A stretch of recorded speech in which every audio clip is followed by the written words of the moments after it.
Billionaire CEO asks his son to choose a mother. His choice shocked everyone. What would you do if a billionaire's son chose you over the most elite women in society? This story will make you believe in the power of authentic love. Before we begin, drop a comment telling us where you're watching from, and don't forget to hit that subscribe button because this tale will take you on an emotional roller coaster you won't want to miss. For decades, Richard Blackwood had built an empire worth billions, but there was one thing his money couldn't buy: the perfect mother for his grandson. The Blackwood legacy demanded excellence, prestige, and above all, the right social connections. But sometimes, the heart has its own plans, and those plans can turn the most powerful families upside down. Richard had been pressuring his son James for years. "A CEO needs stability," he would say during their tense dinners at the family estate. "You need a wife who understands our world, someone who can represent the Blackwood name with grace and sophistication." But James had always resisted these conversations. He wasn't looking for a business partner disguised as a wife. He had seen what happened when marriages were built on contracts rather than love, and he refused to put his 7-year-old son through that kind of hollow existence. Little did he know that his 5-year-old son Tyler would soon make a choice that would challenge everything the Blackwood family believed about love, class, and what truly matters in life. The plan James devised was simple, perhaps even brilliant in its straightforwardness. He would host an elegant garden party at the Blackwood estate, inviting the most accomplished single women from their social circle. Women who had been subtly suggested by his father over the years, successful entrepreneurs, socialites with impeccable pedigrees, women who spoke 3 languages and knew which fork to use for each course. James would observe them carefully, but not in the way his father expected. He wasn't looking for the most impressive resume or the most prestigious family connections. He was looking for something far more valuable and infinitely more rare: genuine kindness toward his son. The estate was transformed for the occasion. The sprawling gardens were decorated with white roses and twinkling lights, creating an atmosphere of refined elegance. Servers moved gracefully between guests, carrying silver trays of champagne and delicate hors d'oeuvres. Everything was perfect, exactly as Richard Blackwood expected for an event that could determine the future of their family line. Tyler, however, had his own agenda for the evening. While the adults engaged in sophisticated conversation about art, politics, and business ventures, he transformed the carefully manicured gardens into his personal adventure playground. He had fashioned a cape from one of the dining room tablecloths and declared himself Captain Tyler, defender of ice cream emergency situations. His mission was urgent.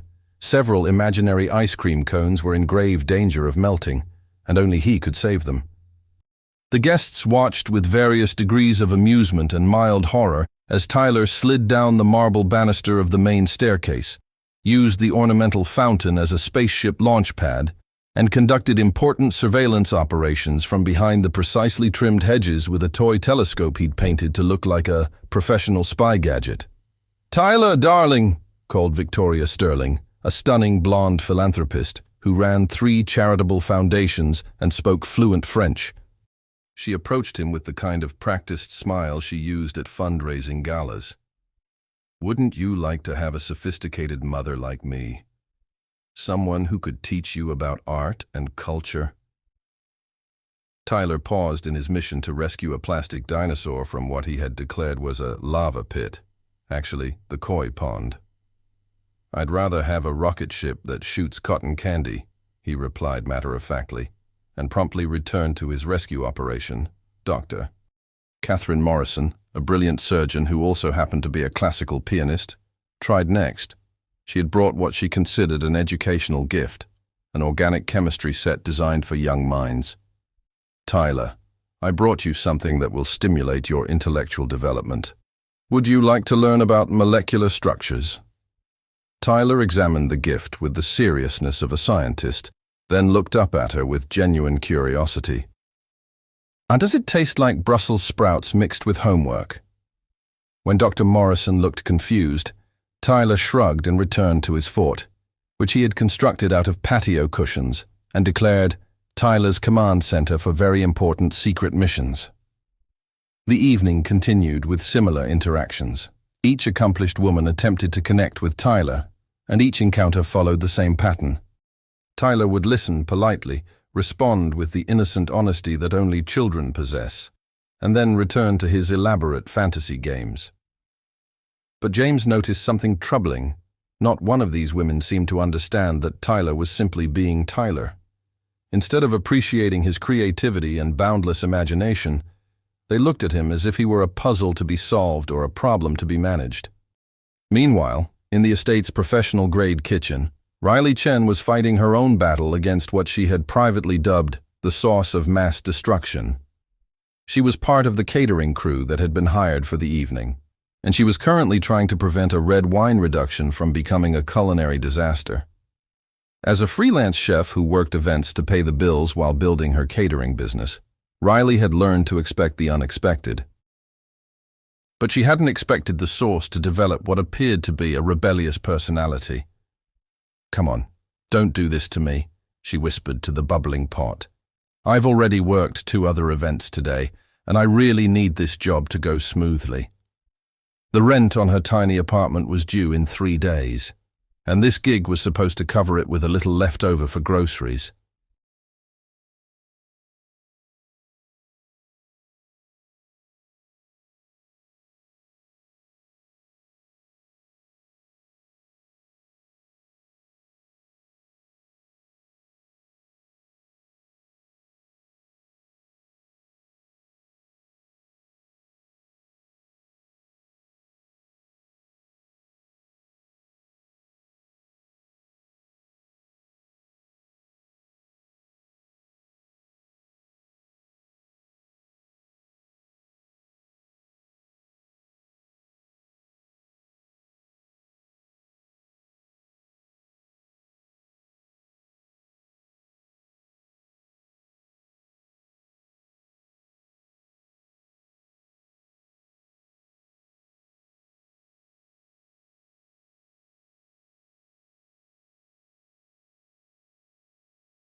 She was so focused on saving the sauce that she didn't hear the small footsteps approaching behind her until a voice piped up.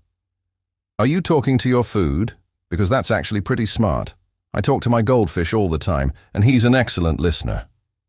Riley turned around to find Tyler standing in the kitchen doorway, still wearing his tablecloth cape and sporting a streak of dirt across one cheek from his outdoor adventures.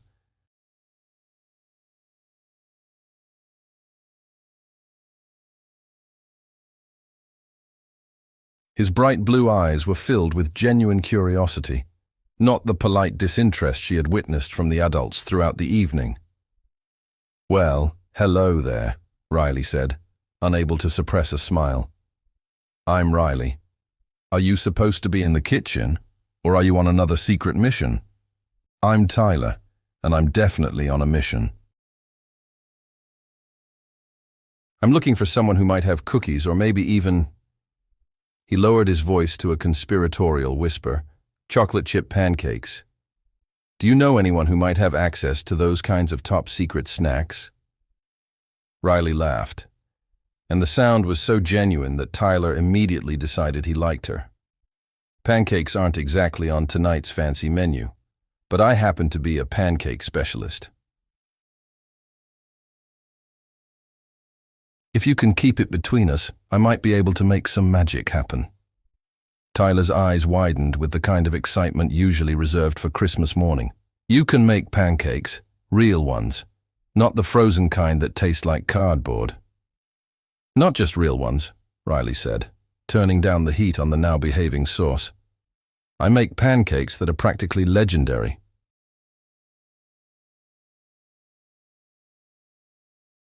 "But I have one very important question.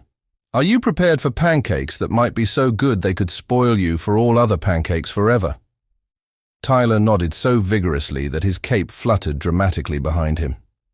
"I'm prepared for that risk." It's a dangerous mission, but someone has to do it.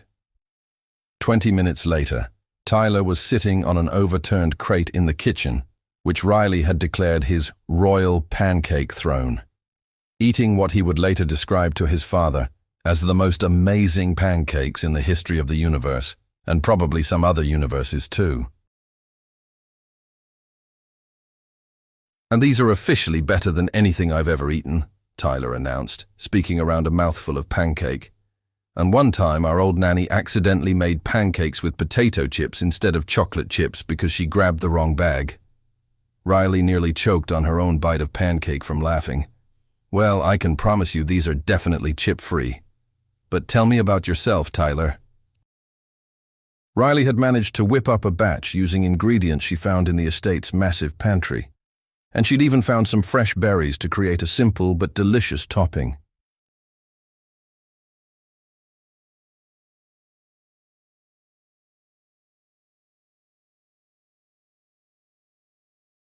"What do you like to do when you're not taste-testing pancakes?" Tyler launched into an enthusiastic description of his various interests, building elaborate blanket forts, creating what he called adventure maps of the estate grounds, teaching his goldfish new tricks, though he admitted the fish was still working on learning to fetch, and his ongoing research into whether different colored crayons actually taste different, a scientific inquiry that Riley gently discouraged.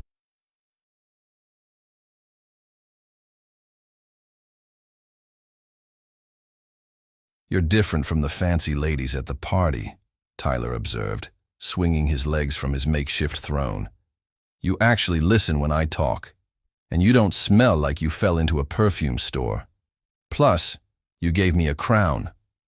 He gestured to the paper towel. Crown Riley had fashioned for him while the pancakes were cooking. "Well, every pancake king needs proper headwear," Riley replied with mock seriousness. "It's actually pancake law." "I could be arrested by the pancake police if I didn't provide appropriate royal accessories." Tyler giggled at the absurd image. "I like you, Riley. You're fun and you make the best pancakes and you don't try to teach me boring stuff about molecules or whatever that one lady was talking about." As the evening progressed and the formal party began to wind down, James found himself searching for Tyler.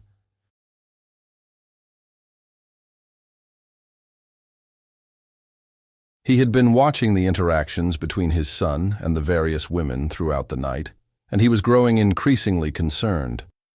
Tyler had been polite, but distant with every single guest, showing none of the natural warmth and enthusiasm that usually characterized his personality. James was beginning to wonder if this entire plan had been a mistake.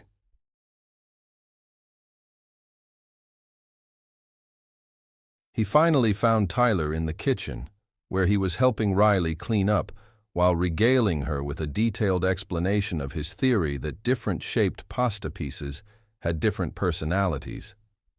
Tyler was animated and happy, more like his usual self than he had been all evening. "Tyler, there you are," James said from the kitchen doorway. "I was looking for you." "Dad!" Tyler jumped down from the counter where he had been sitting.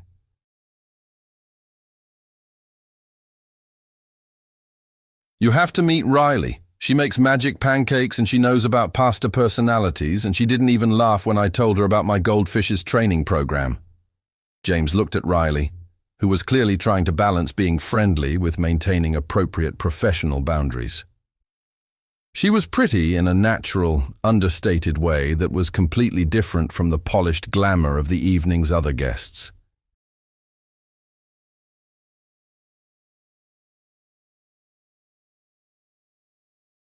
Her dark hair was pulled back in a practical ponytail, and she had a small flower handprint on her black catering uniform from where Tyler had apparently helped with something.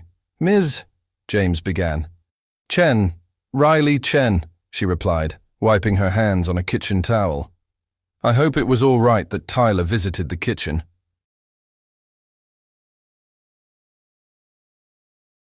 "He was very well behaved, and I made sure he didn't get in the way of the meal service."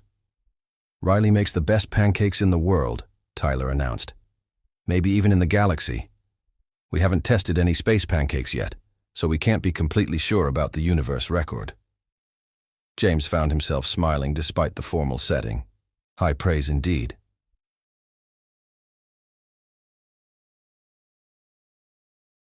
Tyler's quite the pancake connoisseur. He's also an excellent sous chef, Riley said, ruffling Tyler's hair affectionately. He has some very innovative ideas about pancake presentation. Tyler beamed at the compliment, and James felt something shift in his chest. This woman, this stranger who was just doing her job, had somehow connected with Tyler in a way that none of the carefully selected, highly accomplished women outside had managed. She wasn't trying to impress Tyler or change him. She was simply enjoying his company and treating him like the bright and imaginative child he was. "Tyler," James said gently, "it's getting late and our guests are starting to leave. We should probably say goodnight to everyone." Tyler's face fell slightly, but then he brightened as he turned to Riley. "Will you come back and make pancakes again sometime?"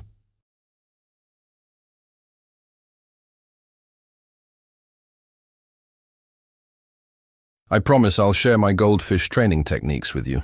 He's almost learned how to swim through hoops." Riley's smile was warm but tinged with the reality of her situation. "I'd love that, Tyler, but I just work for the catering company. I go wherever they send me for events. But what if Dad hired you to make pancakes just for us? Would you come then?" The innocent question hung in the air, and James found himself actually considering it.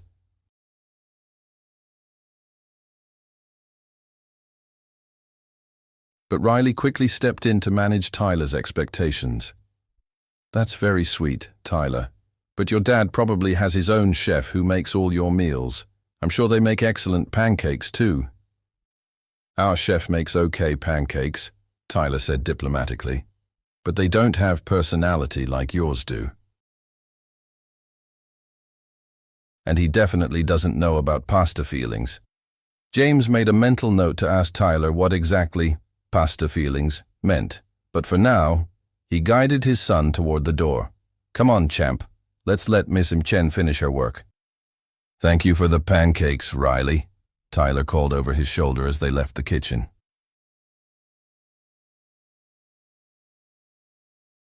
"And remember, if you ever need a pancake taste tester, I'm available for hire." As they walked back toward the main party area, Tyler chattered excitedly about his evening in the kitchen, but James found his thoughts lingering on the woman they had just left behind. There had been something so natural about the way she interacted with Tyler, something that felt genuine in a way that the evening's other interactions had not.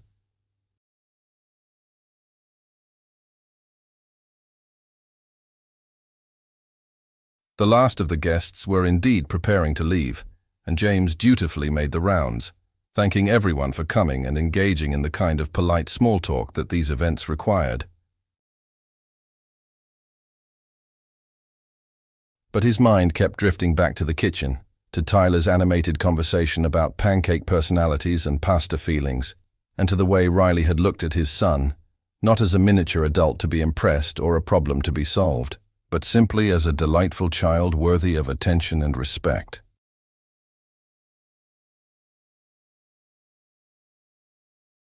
After the final guest departed and the catering staff finished cleaning up, James tucked Tyler into bed, listening to his son's sleepy recap of the evening's adventures. "Dad," Tyler said as James was about to turn off the light. "Yes, buddy." "Riley was really nice.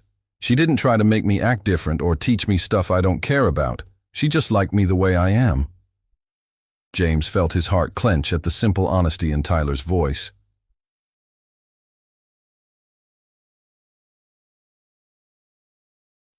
"What do you mean, champ? All those other ladies kept trying to make me be fancy or smart or whatever. But Riley just wanted to hear about my goldfish and my blanket fort blueprints. She made me feel like being Tyler was perfectly okay." As James kissed his son goodnight, he found himself thinking that maybe Tyler was onto something. Maybe being Tyler was more than okay. Maybe it was exactly what Tyler should be.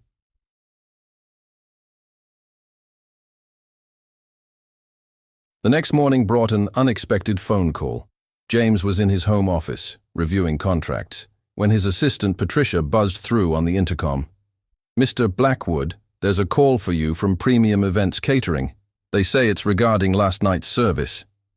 James assumed it was a routine follow-up call, perhaps requesting a testimonial or asking about future events. But when he picked up the phone, the conversation took an unexpected turn.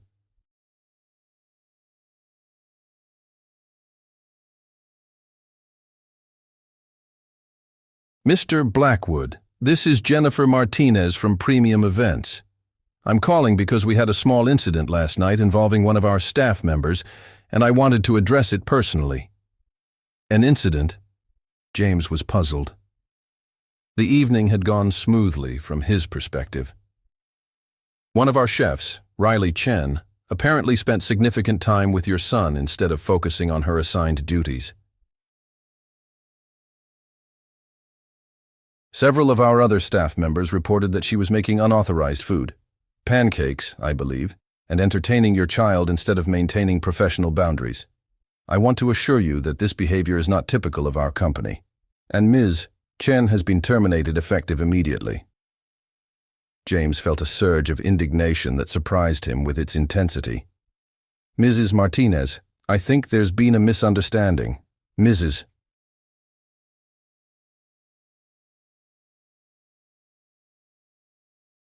Chen didn't neglect her duties. I witnessed her working efficiently throughout the evening, and her interaction with my son was entirely appropriate, and, frankly, the highlight of his evening." There was a pause on the other end of the line. "Sir, I appreciate your graciousness, but company policy is very clear about maintaining professional boundaries with clients, families.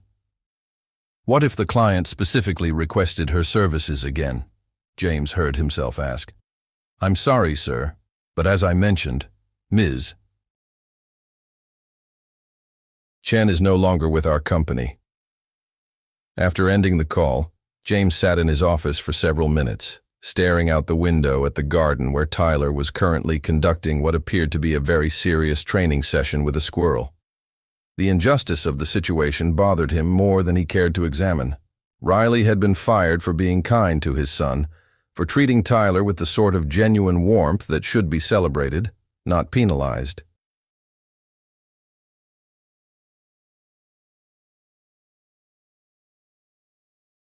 On impulse, he asked Patricia to see if she could locate Riley's contact information.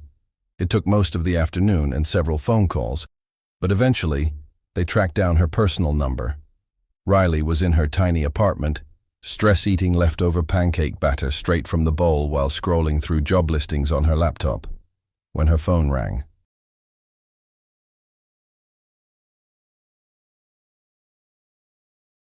She didn't recognize the number, but given her current unemployment status, she couldn't afford to ignore any potential opportunities. "Hello? Miss Chen, this is James Blackwood, from last night's event." Riley nearly choked on her improvised lunch. "Oh, Mr. Blackwood. Hi. Is everything all right? Did I forget something at the estate?" "Actually, I was calling because I heard about what happened with your employment." "I'm truly sorry. That situation is entirely my fault." Riley was confused. "I'm not sure I understand." "You were fired for being kind to my son, for doing exactly what anyone with a decent heart would do when faced with a lonely child looking for a little companionship.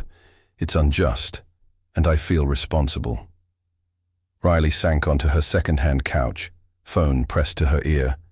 "Mr. Blackwood, you don't need to feel responsible. I knew I was bending the rules a little, but Tyler was just so sweet, and he seemed like he needed someone to talk to. That's exactly my point. You saw a child who needed attention and kindness, and you provided it. You shouldn't be punished for that." James paused, and when he spoke again, his voice carried a note of something that might have been hope. "Mr. Chen, this might sound unusual, but would you be interested in a private position?" Tyler hasn't stopped talking about you since last night. And frankly, I was impressed by the way you connected with him. Riley's heart started beating faster. What kind of position? A temporary arrangement, initially. Tyler's never really had a consistent maternal figure in his life. And while I'm not looking for anything permanent or complicated, I think he could benefit from having someone around who understands children.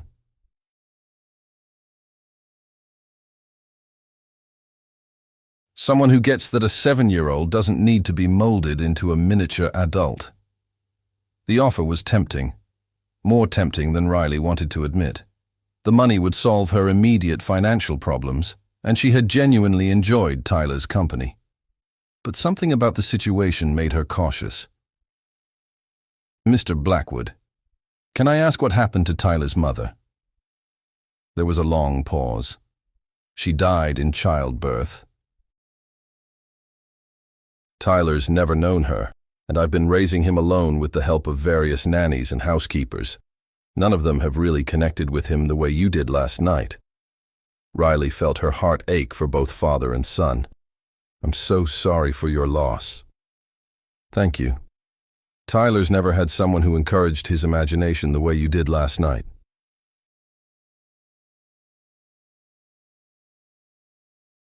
Usually, people either try to get him to act more appropriately for his age and social position, or they ignore him altogether. You actually seem to enjoy his company. I did enjoy his company. Tyler's a remarkable little boy. Creative, intelligent, funny. Anyone who doesn't see that is missing out. Exactly, James said, and Riley could hear the relief in his voice. So would you consider it? The position would come with room and board at the estate, and the compensation would be generous. When James named the figure, Riley nearly dropped the phone. It was more than she made in 6 months of catering gigs. That's incredibly generous, Mr. Blackwood, but I have to ask, what exactly would you expect from me? I mean, what would my responsibilities be? Honestly, just be yourself. Be the person who made pancakes with my son and listened to his stories about goldfish training programs. Tyler needs someone who sees him as a child worth knowing, not as a project to be managed or a symbol to be polished for public consumption. Riley found herself considering the offer seriously. Her apartment lease was month to month. She had no current job prospects, and the idea of spending time with Tyler was genuinely appealing. But she also had concerns.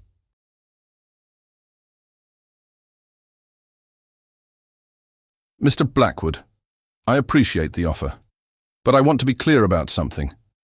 I'm not interested in being anyone's replacement mother or in any kind of romantic complications. I like Tyler very much, but I'm not looking to become part of a family in any permanent way. I completely understand, and I want to assure you that this would be strictly a professional arrangement.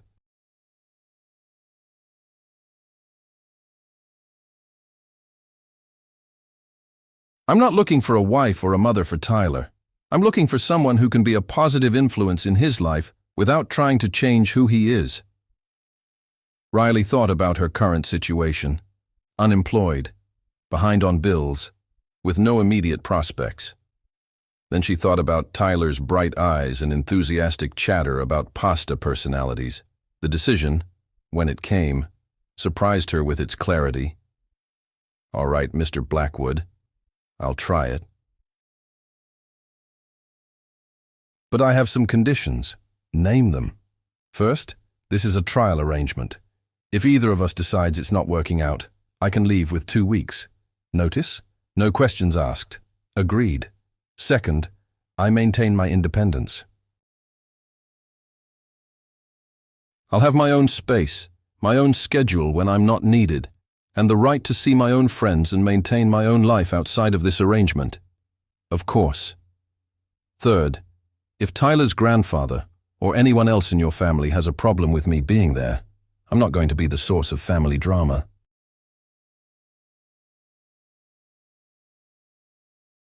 I'll remove myself from the situation rather than cause problems. James hesitated slightly at this last condition, thinking of his father's likely reaction, but he nodded. Agreed, though I hope it won't come to that. And finally, Riley said, I cook for Tyler however I want to cook for him. If he wants pancakes for dinner sometimes, or if we want to make ridiculous sandwich combinations, that's between Tyler and me.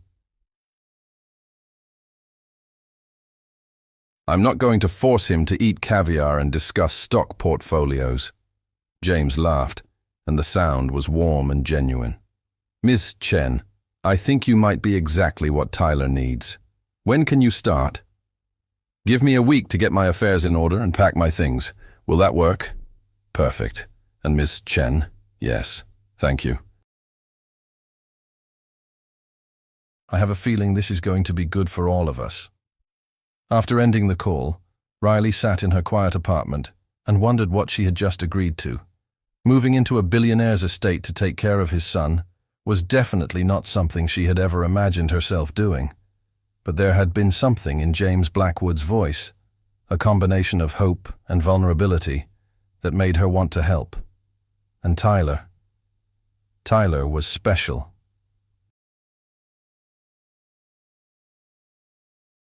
She could already imagine the adventures they might have. Meanwhile, at the Blackwood estate, James was having his own moment of reflection. He hadn't planned on making that phone call, and he certainly hadn't planned on offering Riley a position in their household. But Tyler's happiness meant everything to him. And if Riley could bring that spark of joy back to his son's eyes on a regular basis, then whatever complications might arise would be worth it.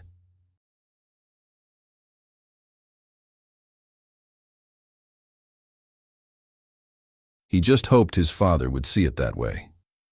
A week later, Riley stood at the gates of the Blackwood estate with a single worn suitcase and a backpack containing her most precious possessions. Her grandmother's recipe collection, a few photographs, and a paperback novel she'd read so many times the spine was completely cracked. The estate looked even more imposing in the daylight than it had during the evening party.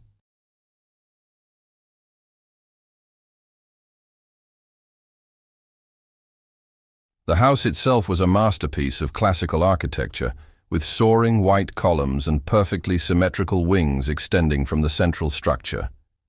The grounds stretched as far as she could see, with manicured gardens, walking paths, and what appeared to be a small lake in the distance.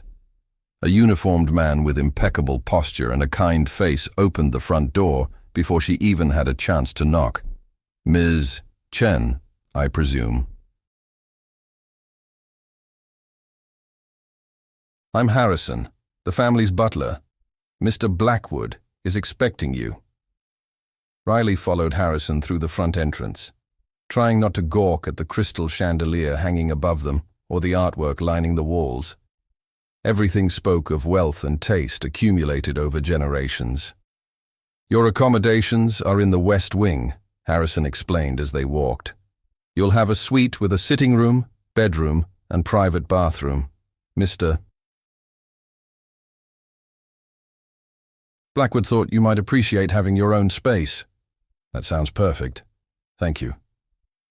Young Tyler is currently in the main library with his tutor, but he's been asking about your arrival every day for the past week. I believe he's prepared some sort of welcome presentation for you.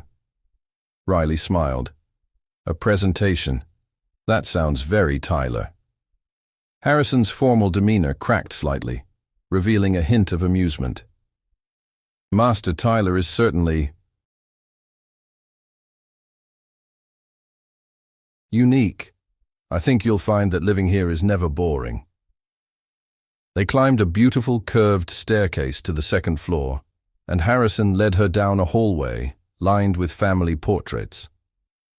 At the end of the hall, he opened a door to reveal a suite that was larger than Riley's entire former apartment. This is beautiful, she said, setting down her suitcase and looking around at the elegant but comfortable furniture. French doors opened onto a small balcony overlooking the gardens. I'll leave you to get settled, Harrison said. Mr. Blackwood asked that you join the family for lunch at 1 o'clock in the informal dining room. I'll come collect you a few minutes before, if that's agreeable. After Harrison left, Riley unpacked her few belongings, feeling slightly overwhelmed by the contrast between her simple possessions and the luxurious surroundings.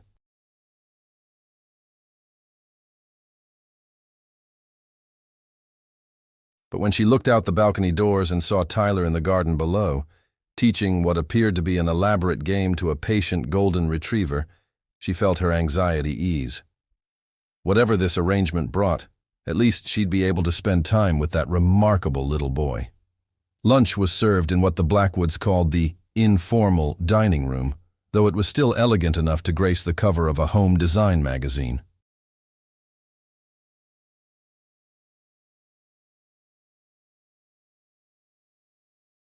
Tyler bounced in his seat throughout the meal, chattering excitedly about all the things he wanted to show Riley and all the adventures they would have.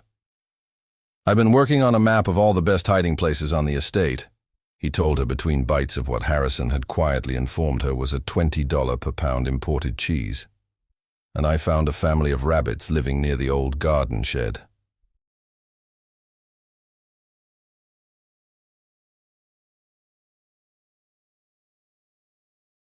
"I think they might be spies, but I haven't been able to prove it yet." "Spy rabbits?" Riley asked with mock seriousness. "That's definitely something we'll need to investigate. Do they seem like domestic spies or international agents?" Tyler considered this question with the gravity of a national security advisor. "I think they might be working for the squirrels." "There's been a lot of suspicious activity near the bird feeders lately." James watched this exchange with growing amusement. Riley's ability to engage with Tyler's elaborate fantasy scenarios while treating them with appropriate respect was remarkable. She never talked down to Tyler or dismissed his imaginative games, but she also didn't patronize him with false enthusiasm. "Riley," Tyler continued, "after lunch, can I show you the fort I built in the oak tree?"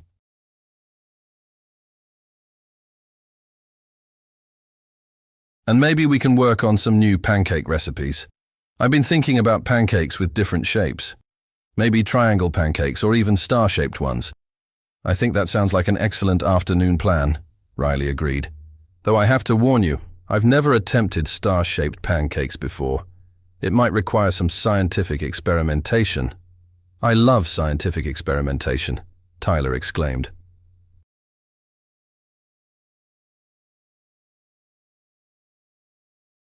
"Can we document our results like real scientists?"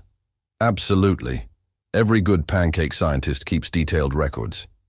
James found himself smiling as he listened to their planning session. Riley had been in the house for less than 2 hours, and Tyler was already more animated than he'd been in weeks. After lunch, Tyler grabbed Riley's hand and led her on what he called the Grand Estate Tour. This turned out to be quite different from the formal tour Harrison would have provided.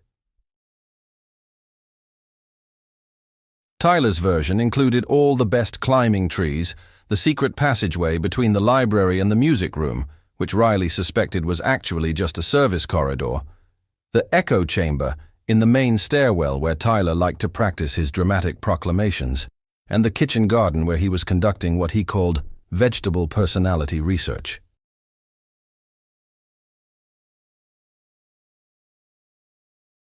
"Carrots are very serious and businesslike, tomatoes are friendly but a little dramatic, and lettuce is very shy. You have to approach it quietly or it gets nervous." "What about herbs?" Riley asked, genuinely curious about Tyler's elaborate classification system. "Oh, herbs are the artists of the vegetable world. Basil is like a jazz musician, very smooth and sophisticated. Parsley is more classical, reliable and traditional.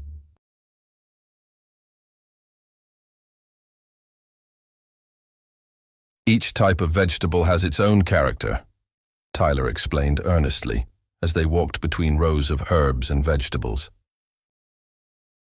"And mint is definitely a pop star, bright and energetic and sometimes a little overwhelming." Riley found herself enchanted by Tyler's imaginative worldview. He had created rich inner lives for everything from garden vegetables to the various birds that visited the estate feeders. His creativity was boundless, and his observations about the world around him were often surprisingly insightful.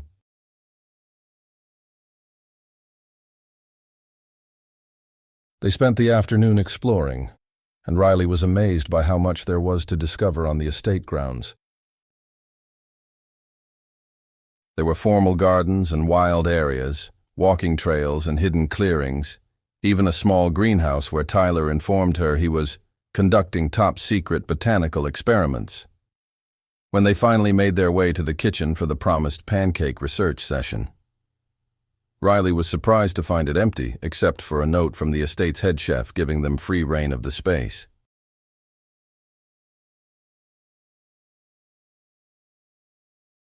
"Your dad arranged this?" Riley asked Tyler as she examined the professional-grade appliances. "Dad's pretty great about letting me have kitchen adventures as long as I clean up afterward," Tyler replied, already gathering ingredients.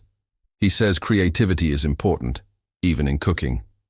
As they worked together to create various pancake shapes, Riley found herself thinking that James Blackwood might be a better father than she had initially given him credit for.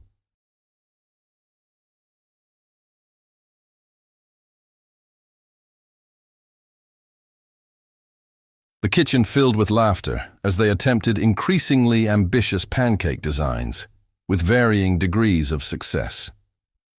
"The star pancakes look more like abstract art," Tyler observed, examining their latest creation. "Abstract art can be delicious too," Riley replied, flipping what was supposed to be a heart-shaped pancake but had turned into something that looked more like a butterfly with unusual wings. "Riley," Tyler said as they sat at the kitchen island, sampling their experimental pancakes. "Yes, I'm really glad you came to live here.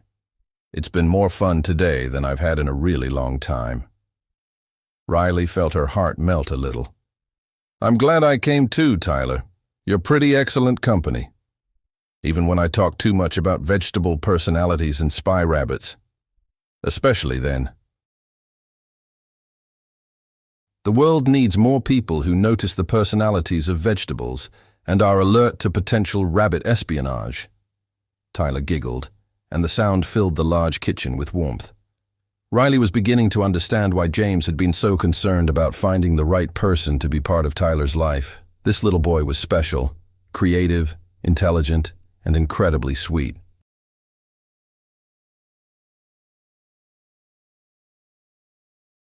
He deserved to be surrounded by people who appreciated those qualities rather than trying to suppress them.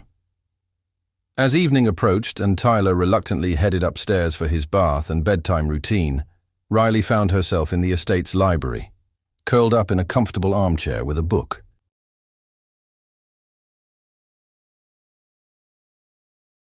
The library was stunning, floor-to-ceiling shelves filled with books, comfortable reading areas scattered throughout the space, and tall windows that let in the last golden light of the day.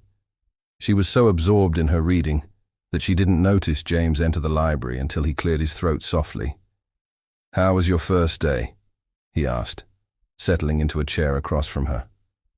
"Wonderful," Riley replied honestly. "Cool." Tyler gave me a comprehensive tour of the estate, including detailed briefings on the personalities of various plants and animals. "Did you know you have a family of potentially suspicious rabbits?" James laughed.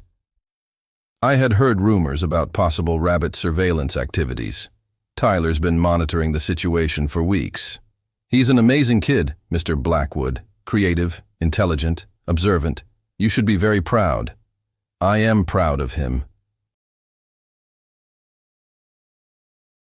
And please, call me James. If you're going to be living here, we might as well be informal." Riley nodded. "James it is. And thank you for arranging kitchen access for our pancake experiments." Tyler was very excited about having space to work on his scientific research. How did the research go? Well, we learned that star-shaped pancakes are more challenging than anticipated, but they taste just as good even when they look like abstract art.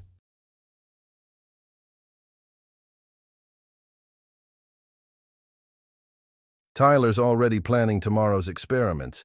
I think he wants to attempt pancakes shaped like different animals. James found himself relaxing as they talked.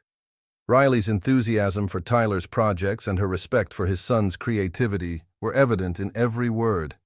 He had made the right choice in bringing her here.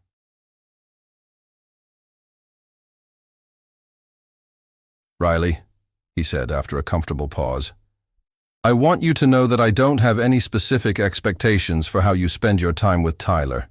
You seem to have good instincts about what he needs, and I trust your judgment. Don't feel like you need to ask permission for every activity or meal choice. I appreciate that. Tyler mentioned that you support his creativity, and that means a lot."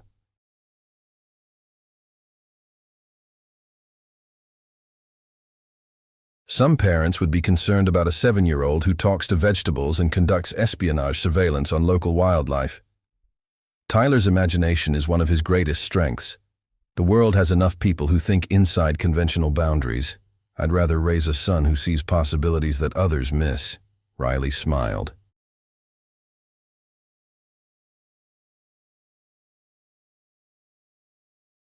That's a wonderful way to approach parenting. They talked for another hour about Tyler's interests, his schooling, and his daily routines. Riley appreciated that James shared information about his son's life without making her feel like she was being given a manual of rules to follow. Instead, their conversation felt like two adults discussing how to best support a child they both cared about. As the days turned into weeks, Riley settled into a routine at the estate that felt surprisingly natural.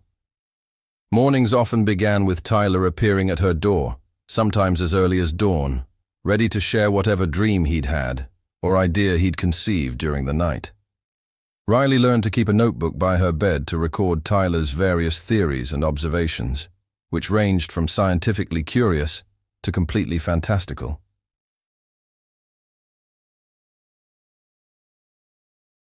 Breakfast became an adventure in creative meal planning. Riley discovered that Tyler was much more willing to eat healthy foods if they were presented as part of an elaborate game or story. Green eggs weren't just eggs with a little food coloring. They were dragon eggs that would give Tyler special powers for the day. Fruit became magical energy orbs from different imaginary kingdoms, each with its own special properties.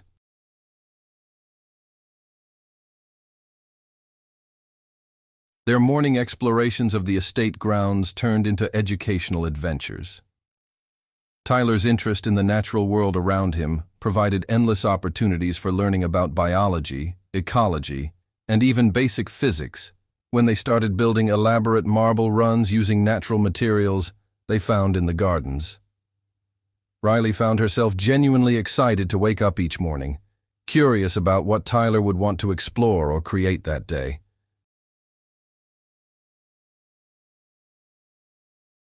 His enthusiasm was infectious, and she realized she was seeing the world through his eyes, noticing details she had overlooked, finding wonder in things she had taken for granted. James watched their developing relationship with a mixture of relief and something else he wasn't quite ready to name. Tyler hadn't just accepted Riley into their lives, he had flourished under her attention.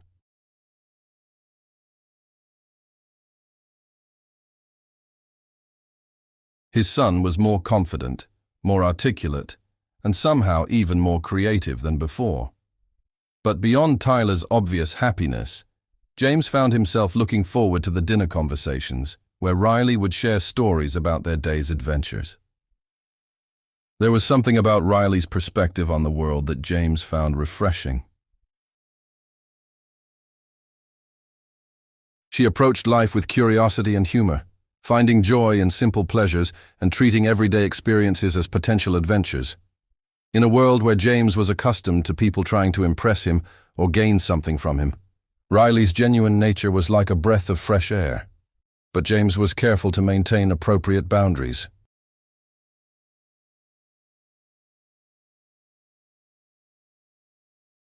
Their arrangement was working well, and he didn't want to complicate it by introducing romantic elements that might make Riley uncomfortable or put Tyler's happiness at risk. Riley, for her part, found herself growing increasingly attached to both Tyler and the peaceful rhythm of life at the estate. She had her own space when she needed solitude, but she also had the company of a delightful child and interesting conversations with his father.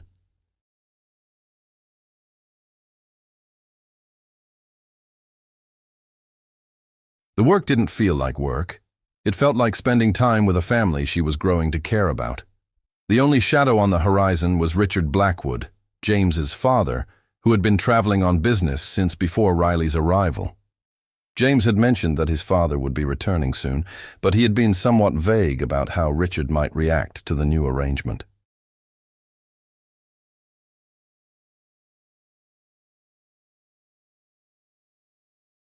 Riley sensed there might be complications there, but she tried not to worry about situations that hadn't yet materialized. Everything changed on a Tuesday morning in late September, when Tyler came running into the kitchen where Riley was preparing what had become their traditional post-adventure snack. "Riley! Riley!" Tyler shouted, practically vibrating with excitement.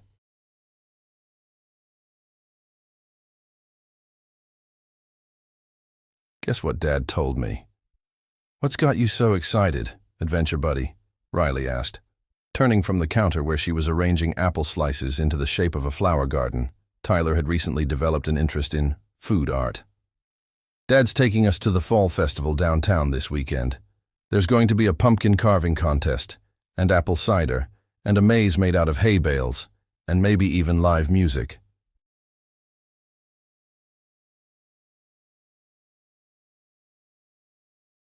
"Dad said we can stay for the whole day and do everything we want to do." Riley felt a flutter of something that might have been nervousness. A public outing as a family unit felt like a significant step, even though she knew it was probably just James being kind by including her in Tyler's activities. "That sounds amazing," she said, matching Tyler's enthusiasm. "Have you ever carved a pumpkin before?" "Nope, but I have lots of ideas."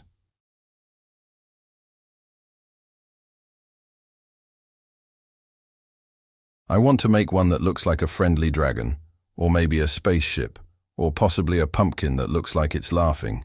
Can pumpkins laugh, do you think?" "I think if any pumpkin could learn to laugh, it would be one carved by you," Riley replied, adding a few more apple slices to her edible garden design. James appeared in the kitchen doorway, smiling at Tyler's continued chatter about festival activities.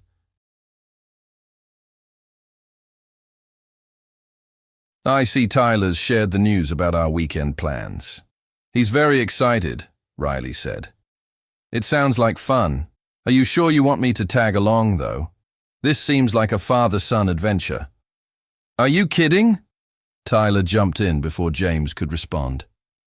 "Riley, you have to come. Who else is going to help me with my pumpkin carving strategy?" "And you promised you'd teach me how to make caramel apples like your grandmother used to make." James nodded. "Tyler's right. Besides, I think you'd enjoy the festival. It's one of those charming small-town events that feels like stepping back in time. And selfishly, I'm hoping you'll share your caramel apple expertise with both of us." Riley found herself looking forward to the outing more than she probably should have. The idea of spending a relaxed day with James and Tyler, away from the formal atmosphere of the estate, was appealing in a way that made her slightly nervous. The fall festival turned out to be exactly as advertised, a charming celebration of autumn that had transformed the town's main square into a wonderland of orange and gold decorations, food vendors, craft booths, and activities for children and adults alike.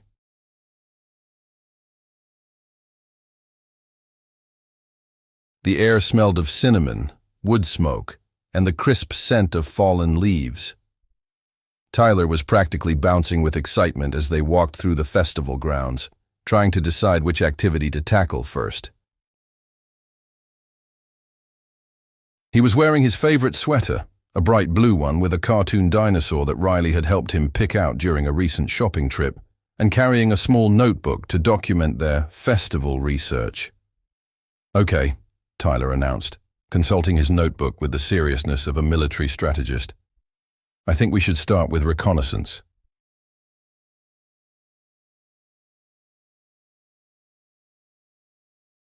We need to walk around and identify all the activities before we make our tactical decisions about how to spend our time. Very logical approach, James agreed, clearly amused by his son's systematic planning. What do you think, Riley? Should we conduct a full perimeter survey before beginning festival operations? I think Tyler's strategy is sound, Riley replied, playing along with the military theme.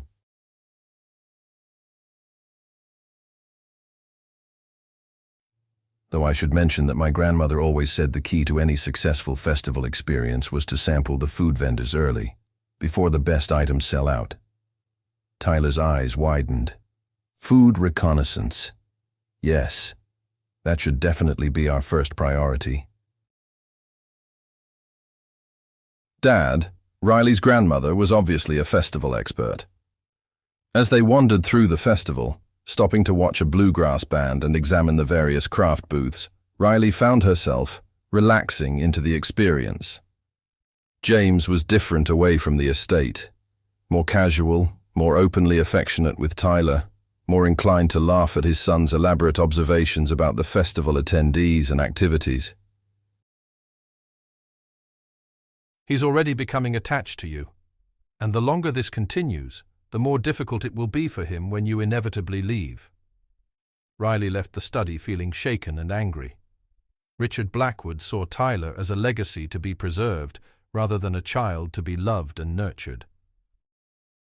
The idea of sending Tyler away to boarding school, of stripping away all the joy and creativity that made him special, made Riley feel sick.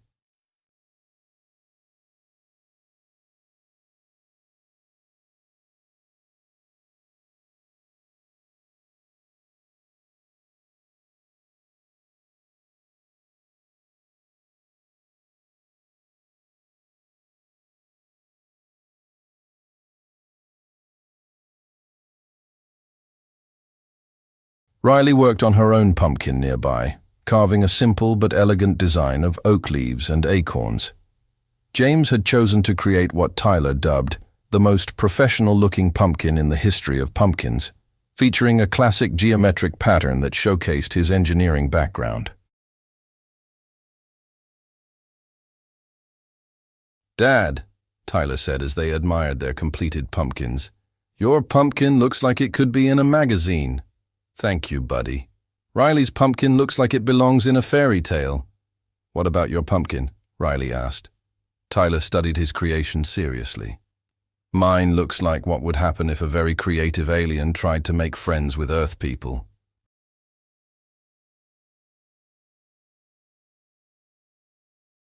"I think it's perfect." As the afternoon progressed, they sampled apple cider and homemade donuts, navigated the hay bale maze — Tyler insisted on mapping their route for future reference — and listened to a storytelling session where a local librarian told ghost stories that were spooky enough to be exciting but not so scary as to give Tyler nightmares.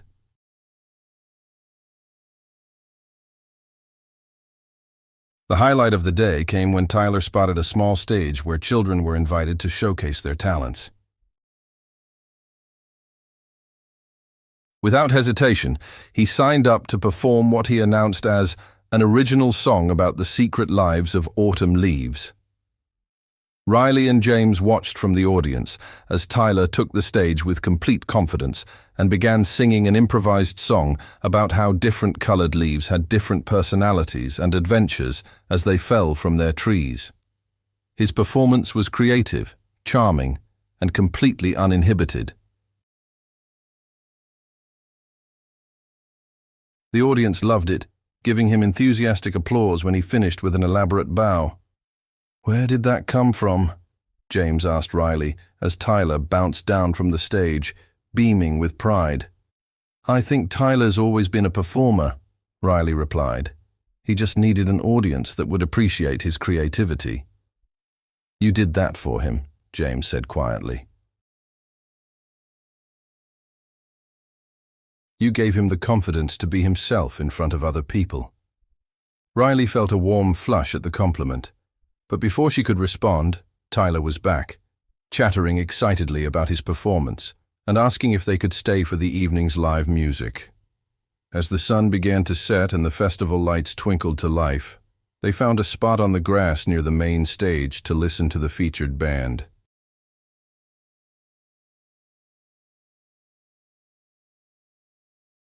Tyler settled between Riley and James on the picnic blanket they had borrowed from the festival organizers, his head eventually coming to rest against Riley's shoulder as he grew sleepy from the day's adventures. "This was perfect," Tyler mumbled drowsily. "Best day ever. Can we come back next year?" "I think that can be arranged," James replied, watching his son's peaceful face in the glow of the festival lights. Riley felt a complex mix of emotions as she looked down at Tyler's trusting face and then glanced at James, who was watching both of them with an expression she couldn't quite read. The three of them felt like a family in that moment, not the formal, careful arrangement they had started with, but something more natural and connected. But Riley reminded herself that this was temporary. She was there to help Tyler, not to become part of a permanent family structure.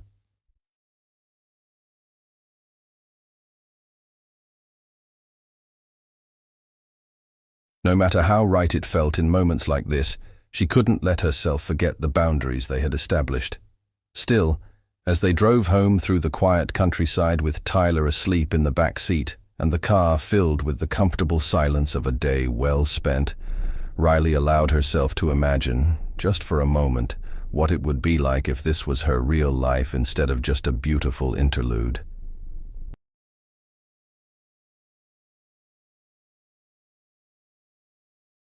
The following Monday brought unexpected complications in the form of Richard Blackwood's return from his business trip. Riley had been in the garden with Tyler, helping him conduct what he called advanced leaf investigation research, when Harrison appeared with a somewhat formal expression. "Mrs. Chen, Mr. Blackwood requests your presence in his study. At your earliest convenience, of course." Riley felt her stomach drop slightly.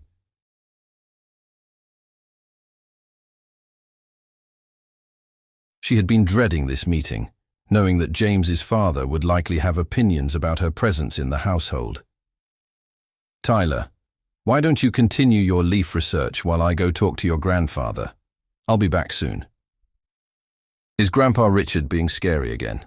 Tyler asked, with the perceptiveness that often surprised adults.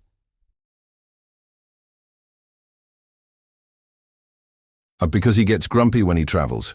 But he's usually nice once he has some of Harrison's coffee and gets to complain about airport food for a while." Riley smiled despite her nervousness. "I'm sure everything will be fine." "Keep track of your research findings, okay?" Richard Blackwood's study was exactly what Riley had expected.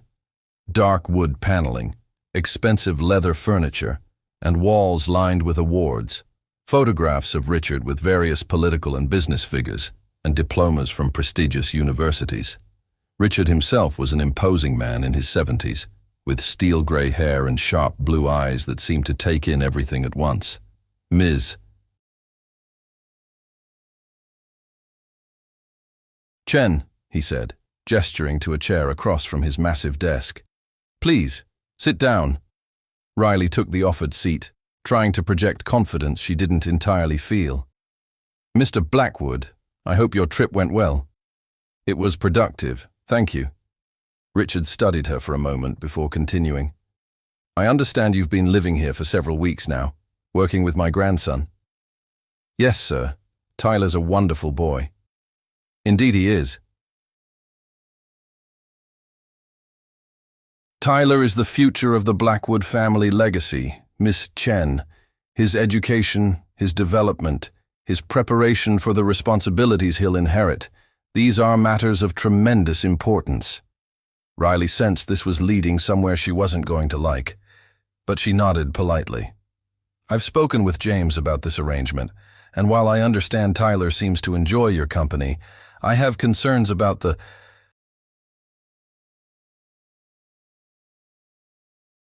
Appropriateness of the situation. What kind of concerns? Riley asked, keeping her voice level. Tyler needs to understand his position in society, Ms. Chen. He needs to be prepared for the expectations that come with the Blackwood name. Encouraging his more fanciful tendencies may not be in his best long-term interests. Riley felt a surge of protective anger on Tyler's behalf. With respect, Mr. Bai. Blackwood. Tyler's creativity and imagination are some of his greatest strengths. He's intelligent, curious, and has a remarkable ability to find joy in learning about the world around him.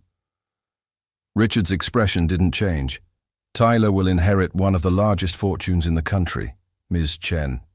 He'll be expected to move in circles where creative pumpkin carving and conversations about vegetable personalities are not.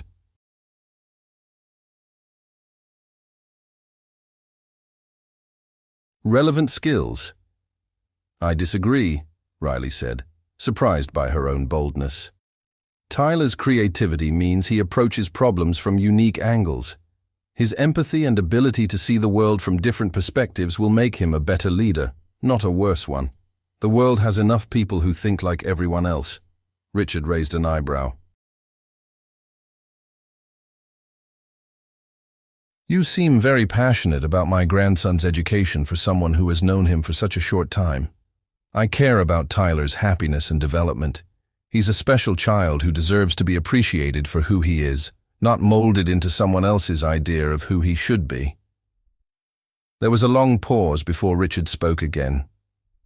Ms. Chen, you seem like a well-meaning young woman, but I think this arrangement has run its course.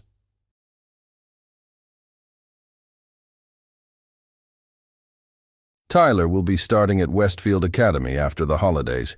It's a boarding school with an excellent reputation for preparing young men of Tyler's background for their future responsibilities. Riley felt like she'd been punched in the stomach. You're sending Tyler away. Westfield has been the traditional choice for Blackwood men for 3 generations. Tyler's father attended, as did I.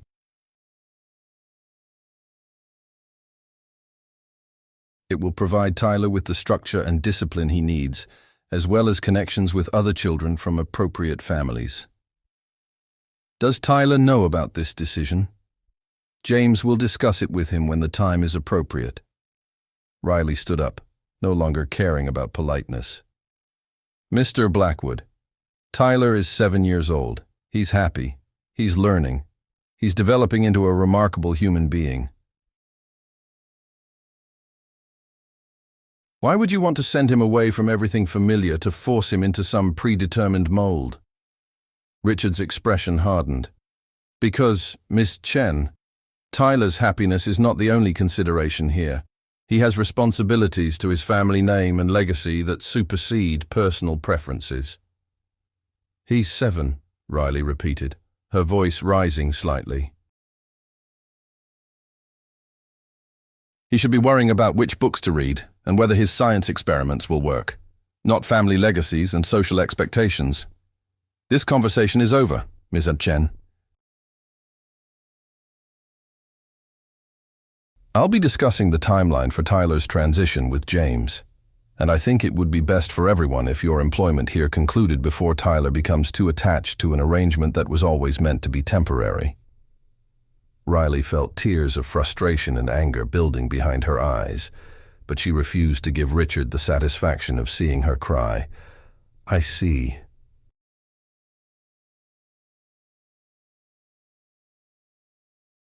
And what does James think about this plan? James understands his responsibilities as Tyler's father and as a Blackwood. Riley doubted that was true, but she could see this conversation wasn't going to change Richard's mind. I'll need to speak with James myself. Of course, but Ms. Chen, I hope you'll consider what's truly best for Tyler. He's already becoming attached to you, and the longer this continues, the more difficult it will be for him when you inevitably leave. Riley left the study feeling shaken and angry. Richard Blackwood saw Tyler as a legacy to be preserved rather than a child to be loved and nurtured.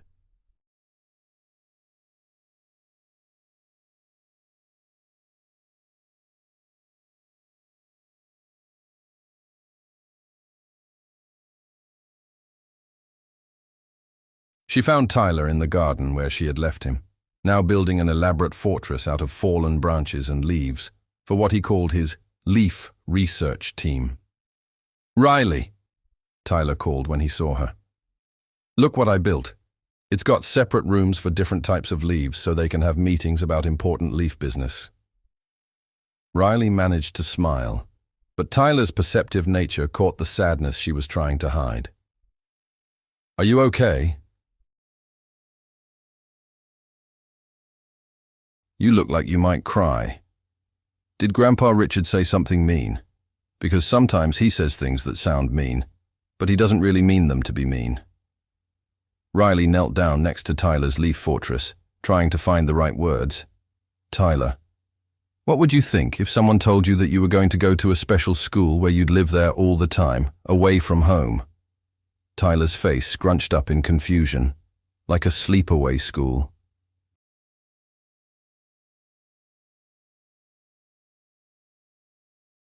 "But why would I want to do that? All my best stuff is here, and you're here, and Dad's here, and Harrison makes the best pancakes when you're not around to make them. Some people think that special schools are good for learning important things." "I learn important things here," Tyler said matter-of-factly.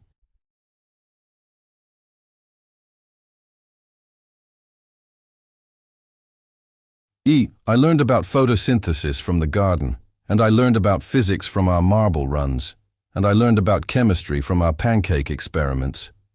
Plus, you and Dad teach me stuff that's actually interesting." Riley felt her heart breaking for this sweet, innocent child who had no idea that the adults in his life were making decisions that would uproot everything he knew and loved.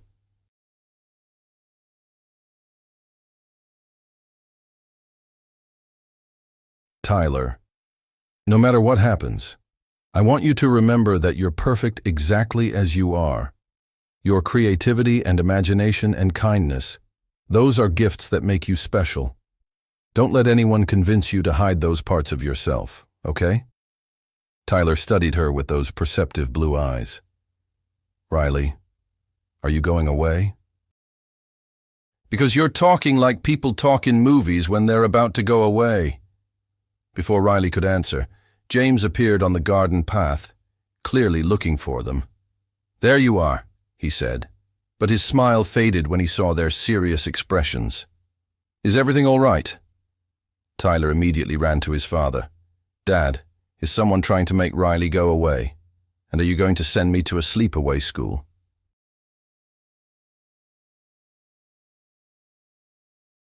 "Because I don't want to go to a sleepaway school, and I don't want Riley to leave." James's face darkened as he looked at Riley. "You spoke to my father." "He requested a meeting," Riley said carefully, aware that Tyler was listening to every word. "Tyler, buddy, why don't you go inside and see if Harrison needs help with anything?"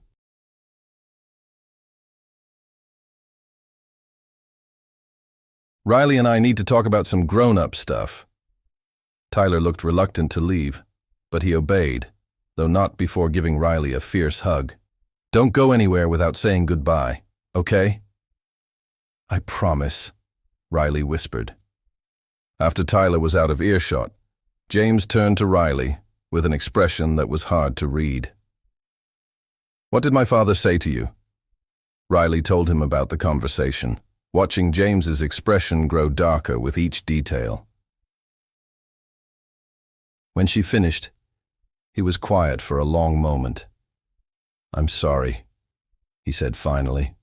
"My father had no right to ambush you like that, or to make threats about your employment here." "James, is it true about Westfield Academy? Are you really considering sending Tyler to boarding school?" James ran a hand through his hair, a gesture Riley had come to recognize as a sign of stress or frustration. "My father has been pushing the boarding school idea for years.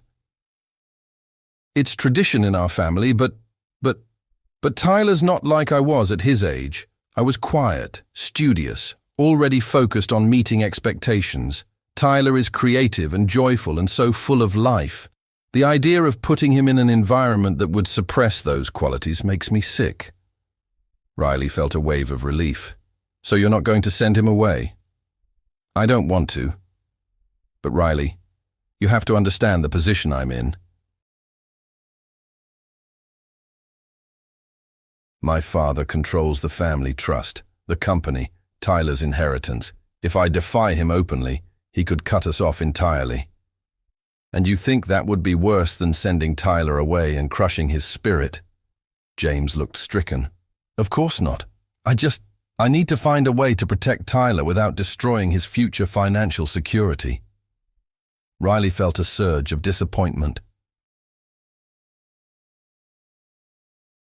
James, Tyler doesn't need money as much as he needs love and support, and the freedom to be himself.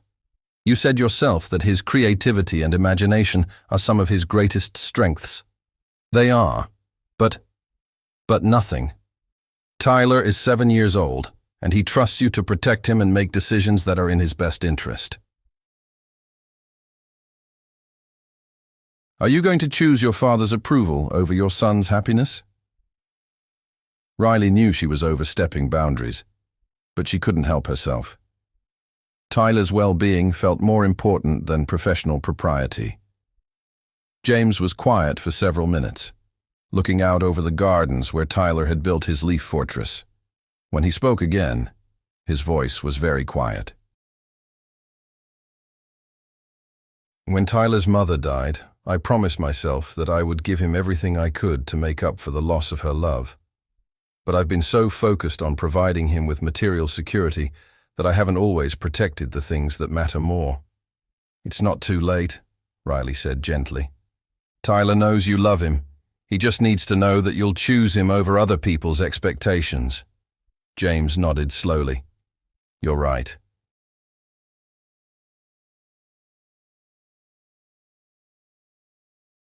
Tyler's happiness has to come first.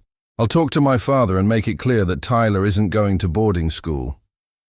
And if he threatens to cut off your inheritance, then we'll figure out how to be happy without Blackwood money. I have skills and experience. I can provide for Tyler in other ways. Riley felt a rush of admiration for James's decision, followed immediately by a more complex emotion as she realized what this might mean for her own future.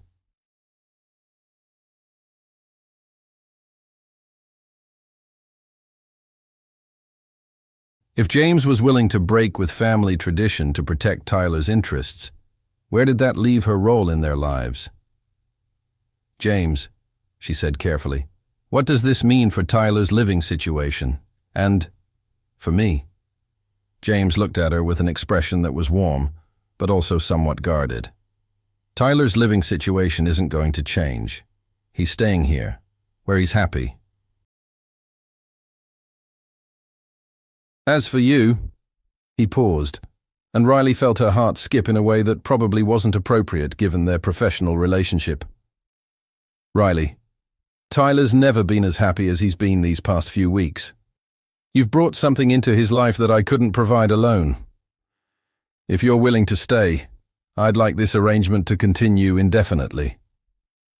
Riley felt a complicated mix of relief, joy, and something that felt dangerously close to disappointment.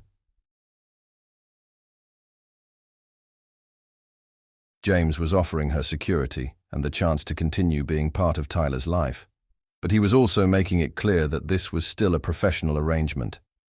I care about Tyler very much, she said. If staying here is what's best for him, then yes, I'd like to continue. James smiled, and the warmth in his expression made Riley's heart skip again. Thank you.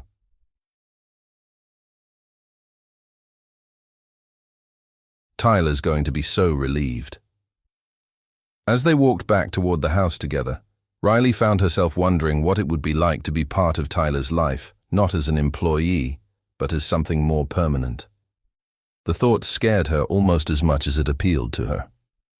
That evening, James had what he would later describe as one of the most difficult conversations of his adult life with his father.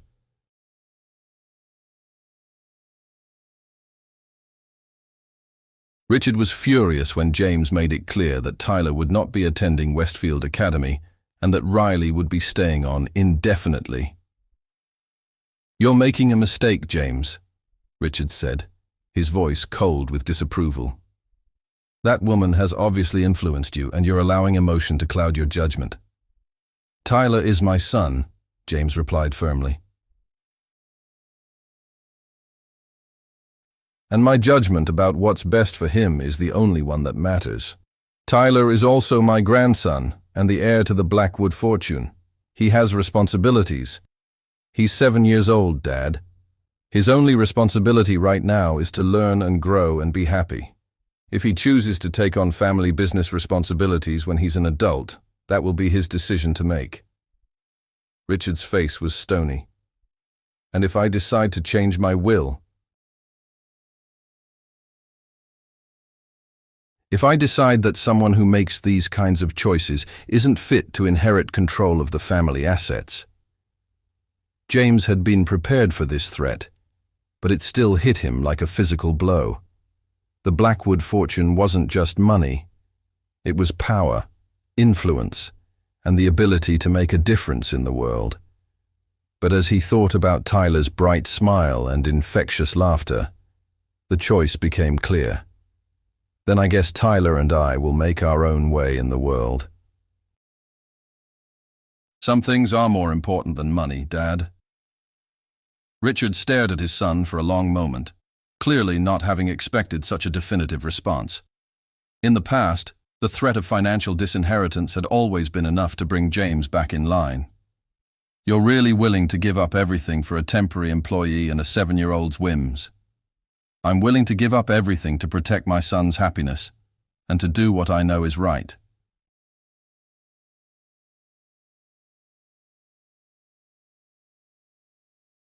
Riley isn't a temporary employee. She's someone who genuinely cares about Tyler's well-being. And Tyler's joy in learning and exploring the world isn't a whim, it's who he is, and it's something I should have been protecting all along. The conversation continued for another hour, but James never wavered from his position. When it was over, Richard retreated to his wing of the house with an expression that suggested the family dynamics had shifted permanently.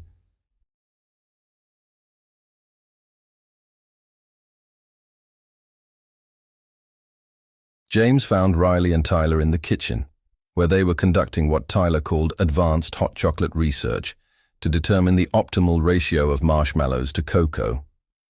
The domestic scene filled him with a sense of rightness that made his earlier conversation with his father feel completely worthwhile. "Dad!" Tyler called when he saw James. "Riley and I are solving the marshmallow equation."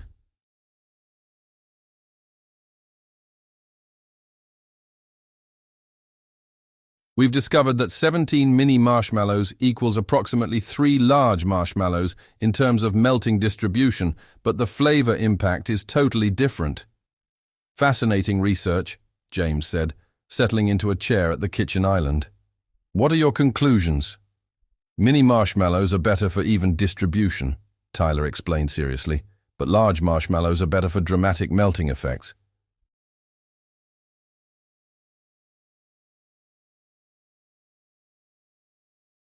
"It depends on what kind of hot chocolate experience you're trying to create." Riley looked at James over Tyler's head, clearly curious about how the conversation with Richard had gone, but unwilling to ask in front of Tyler. "Tyler," James said, "I have some news that I think you'll like. You're going to keep living here with me and Riley, and you're going to keep going to your school here in town."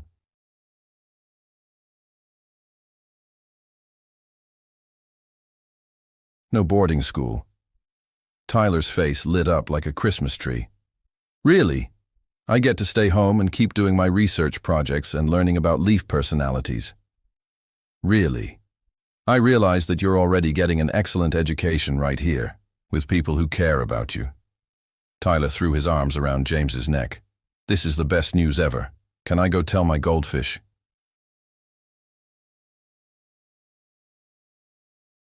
He's been worried about potential changes to his living situation. After Tyler ran upstairs to share the news with his fish, James and Riley found themselves alone in the kitchen. "How did your father take it?" Riley asked. "About as well as expected." "He's not happy, and he's made some threats about the inheritance, but Tyler's happiness is worth more than money." Riley felt a rush of admiration for James's decision, but she also felt concerned about the potential consequences. "Are you sure about this?" I know Tyler's happiness is important, but I don't want to be the reason you lose your family's legacy." James looked at her with an expression that was more intense than their usual conversations warranted. "Riley, you didn't cause this conflict. You just helped me realize what's truly important. Tyler needs to grow up knowing that the people who love him will choose his well-being over social expectations or financial considerations. What about your business responsibilities? Your father mentioned that Tyler will inherit. If Tyler decides he wants to be involved in the family business when he's older, we'll figure that out then."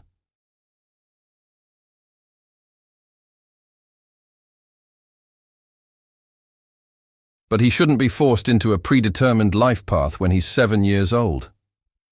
Riley nodded, understanding the weight of James's decision. "For what it's worth, I think you're making the right choice. Tyler is special exactly as he is." James smiled at her, and there was something in his expression that made Riley's heart skip again. "Thank you. For everything you've done for Tyler, and for helping me see what kind of father I want to be." They looked at each other for a moment longer than was strictly professional, and Riley felt the air between them charged with something that had nothing to do with Tyler's education or their employment arrangement. But before either of them could say anything that might complicate their situation, Tyler came racing back into the kitchen.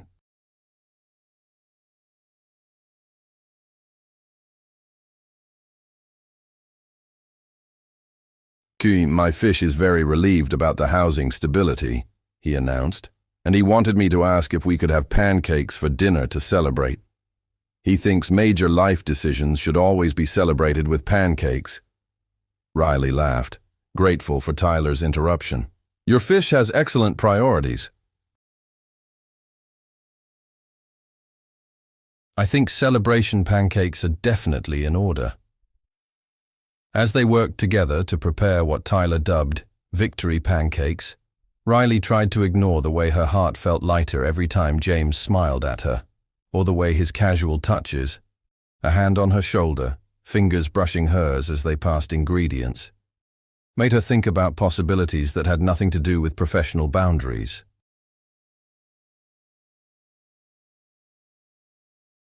But she was learning that sometimes the heart has its own plans, regardless of how carefully you try to maintain appropriate distance. The next few weeks brought a subtle but significant shift in the dynamics at the Blackwood estate. Richard, clearly displeased with James's decisions, became a more distant presence in their daily lives. He was polite but cool to Riley, and while he continued to spend time with Tyler, their interactions lacked the warmth they had previously shared. Tyler, with the resilience of childhood, adjusted to his grandfather's changed demeanor without too much concern. He was too busy with his various projects and adventures to dwell on adult tensions he didn't fully understand.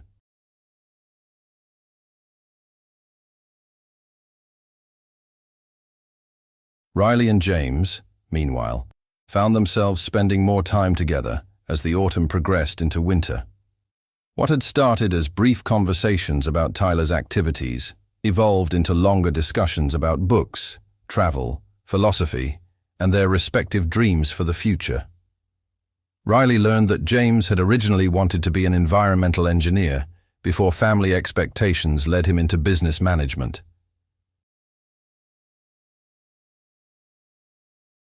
He had studied sustainable energy systems and still followed developments in renewable technology with passionate interest.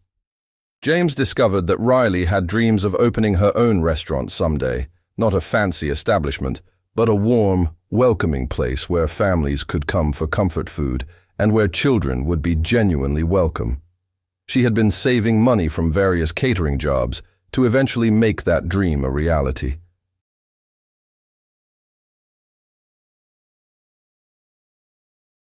Their conversations often took place in the evening after Tyler was asleep, sometimes in the library, sometimes in the kitchen over cups of tea, sometimes while walking through the estate grounds under the stars.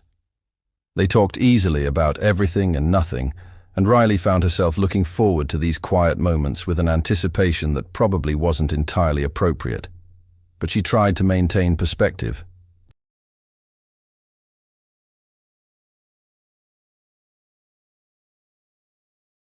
James was her employer, Tyler was her responsibility, and she couldn't afford to complicate the situation by developing feelings that might jeopardize the stability Tyler had come to depend on. James, for his part, was fighting his own internal battle. Riley had brought light into his and Tyler's lives in ways he hadn't expected. She was intelligent, funny, kind, and completely unpretentious. She treated Tyler with genuine affection rather than professional duty, and she seemed to see James as a person rather than a title or bank account. But James was also aware of the power imbalance in their relationship and the potential for complications if he pursued feelings that were growing stronger every day. Riley deserved to make her own choices about her future without pressure from an employer who controlled her housing and income.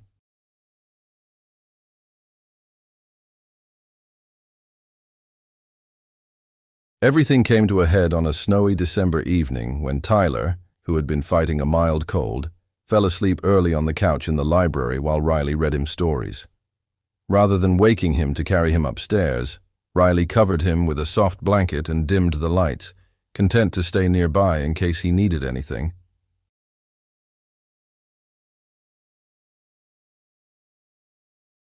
James found them there an hour later, Tyler sleeping peacefully on the couch, and Riley curled up in a nearby armchair with a book, occasionally glancing over to check on the sleeping child.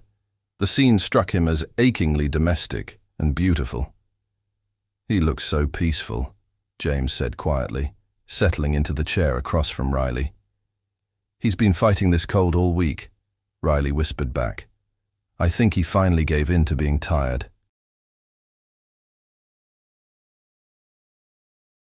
"I didn't want to move him and risk waking him up." They sat in comfortable silence for a while, both watching Tyler's peaceful face in the soft lamplight. Eventually, James spoke again. "Riley, can I ask you something?" "Of course. Are you happy here? I mean, really happy? Because sometimes I worry that we're asking too much of you, or that you feel trapped in a situation you never really chose." Riley looked surprised by the question. "Why would you think I feel trapped? Because you came here temporarily to help with Tyler, and now we're asking you to stay indefinitely. You have your own dreams and goals, and I worry that we're preventing you from pursuing them." Riley was quiet for a moment, considering her answer. "James, when I first came here, I thought this was just a job. A way to pay bills while I figured out my next steps. But Tyler changed everything. I've never felt as needed or as appreciated as I do here. And taking care of him doesn't feel like work. It feels like getting to be part of something important." "But what about your restaurant dreams? Your own plans for the future?" Riley smiled softly. "I still have those dreams. But I've realized that dreams can evolve. Maybe someday I'll open a restaurant, but for now, I can't imagine anywhere I'd rather be than here with you and Tyler." The words hung in the air between them, and Riley realized they might have revealed more than she intended. James looked at her with an expression that was suddenly much more intense. "Riley." But before he could continue, Tyler stirred on the couch, blinking sleepily at them.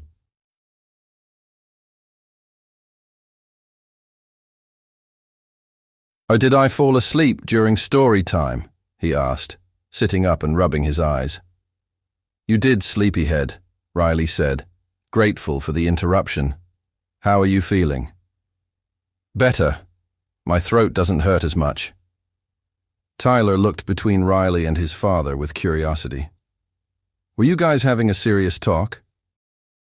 "Because you both looked like you were about to say something important." Just talking about grown-up stuff, James said, though his voice sounded slightly strained. How about we get you upstairs and into your real bed? You'll sleep better there.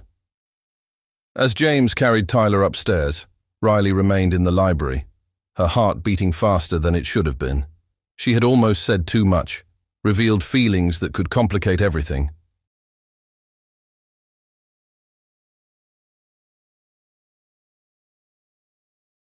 But the way James had looked at her in that moment before Tyler woke up, there had been something in his eyes that suggested her feelings might not be entirely one-sided.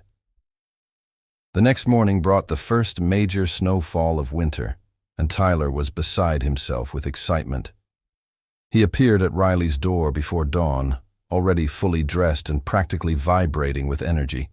Riley, it snowed. There's snow everywhere."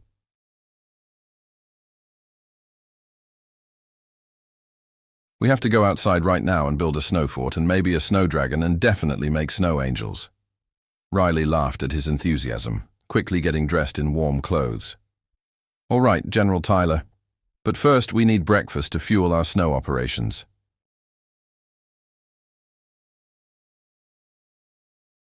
Snow fort construction requires serious energy. They spent the morning outside, building what Tyler declared was the most architecturally advanced snow fort in the history of winter.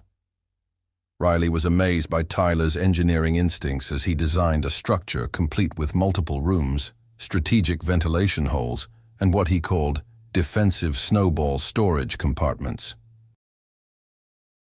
James joined them outside after finishing some morning business calls, and Riley found herself admiring the way he threw himself into Tyler's projects with complete enthusiasm.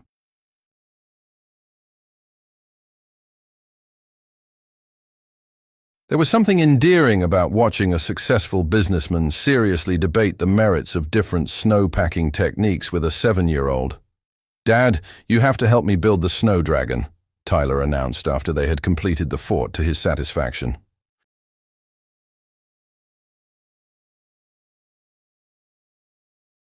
"Riley designed the architectural plans, but I need your engineering expertise for the structural elements."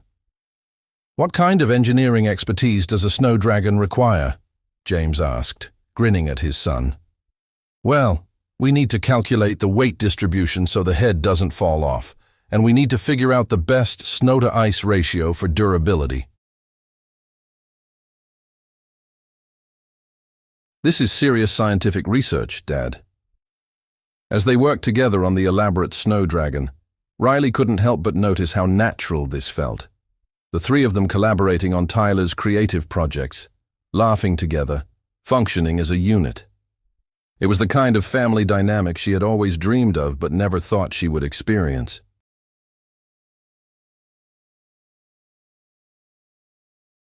"Riley," Tyler said as they put the finishing touches on their snow dragon's wings, "this is the best winter day ever. Do you think we could do this every time it snows?" "I think that sounds like an excellent tradition to start," Riley replied, meaning it completely. James looked at her over Tyler's head, and there was something in his expression that made her think he was picturing the same future she was. Many winters, many snow days, many shared adventures. But before either of them could say anything, Harrison appeared at the back door. "Mr. Blackwood, there's a phone call for you. The caller says it's urgent." James reluctantly headed inside, leaving Riley and Tyler to add final details to their snow creation. Tyler was chattering about plans for the next snowfall when they heard raised voices from inside the house. "Tyler, why don't you work on the dragon's tail while I go check on your dad?" Riley suggested, suddenly concerned about the tone of the conversation she could hear through the windows. Inside, she found James in his study, his face pale as he spoke into the phone. "I understand the timeline," he was saying.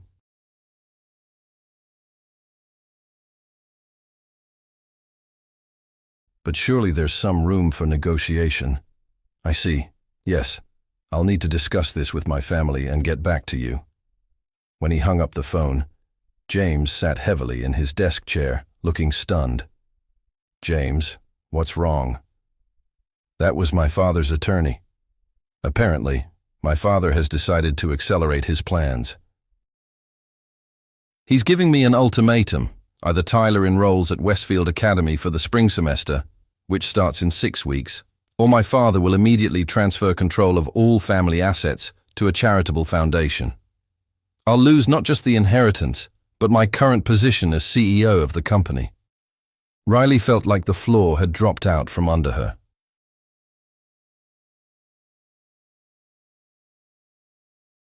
He can do that. The family trust is structured to give him complete control until I'm 40, or until he deems me ready for the responsibility, whichever comes first. Since I'm only 35, he has the legal right to make this decision. What does this mean for Tyler? For us? James ran his hands through his hair, clearly struggling with the implications. It means I have to choose between my son's happiness and our financial security. Without the family money or my position at the company, I'll need to find new employment. We'll have to leave the estate, obviously. Tyler will have to change schools. Riley felt her heart sinking as she realized what James was really saying. If he lost his income and had to leave the estate, there would be no place for her in their lives. She would lose Tyler, lose this family she had come to love, lose the sense of belonging she had never expected to find.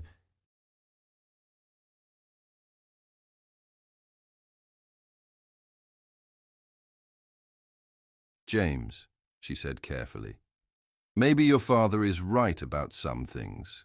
Tyler's education, his future opportunities. Maybe boarding school wouldn't be as bad as we think. He's resilient, and he's smart enough to adapt." James looked at her sharply. "Are you seriously suggesting I should send Tyler away?" "I'm suggesting you should consider all your options. Tyler's a wonderful child, but he's also 7 years old. He'll make new friends, learn new things. Maybe the structure and challenge of a place like Westfield would be good for him." "Riley, a week ago you were telling me that Tyler's creativity and imagination were some of his greatest strengths. Now you're suggesting I put him in an environment designed to suppress exactly those qualities." Riley struggled with her response. Part of her wanted to encourage James to fight for Tyler's happiness regardless of the cost.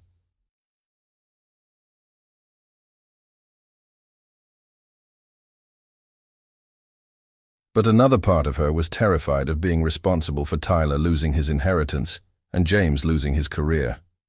"I just think you need to be realistic about what you're giving up," she said finally.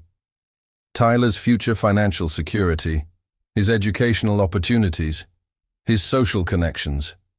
Those things matter too."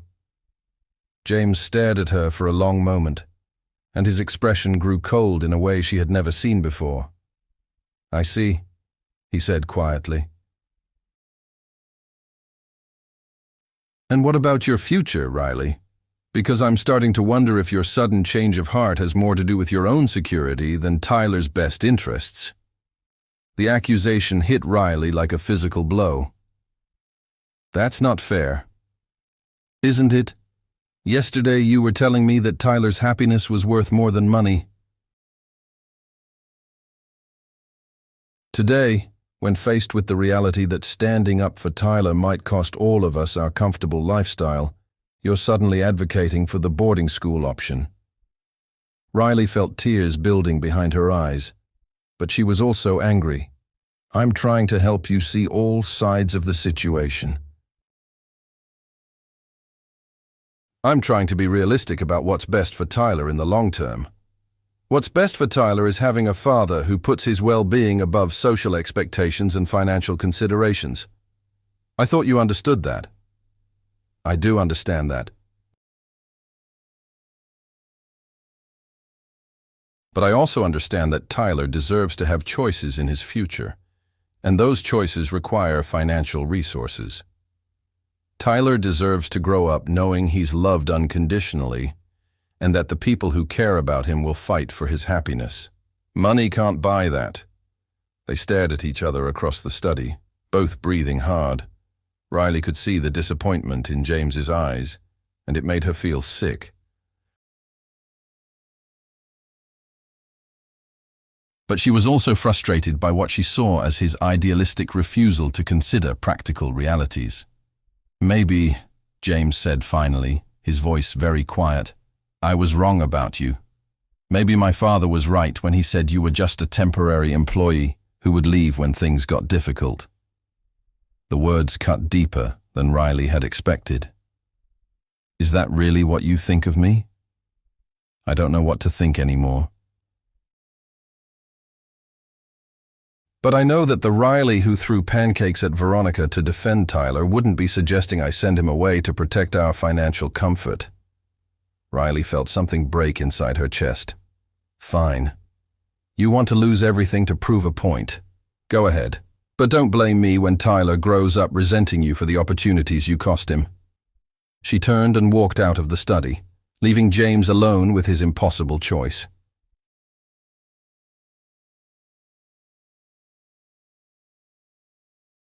Tyler found her an hour later, sitting on her bed and staring out the window at their snow dragon, which looked cheerful and innocent in the afternoon sunlight. "Riley, are you okay? Dad looks really sad, and Harrison told me to give you both some space, but I wanted to make sure you weren't sick or anything." Riley managed to smile at Tyler's concern. "I'm not sick, sweetheart. Just thinking about some complicated grown-up stuff." Tyler climbed onto the bed next to her, his small face serious. "Is it about me? Because sometimes I hear bits of conversations, and I think maybe there are decisions being made about my life." Riley felt her heart clench at his perceptive question. "Tyler, you know that your dad loves you very much, right? And that whatever decisions get made, they'll be because he wants what's best for you.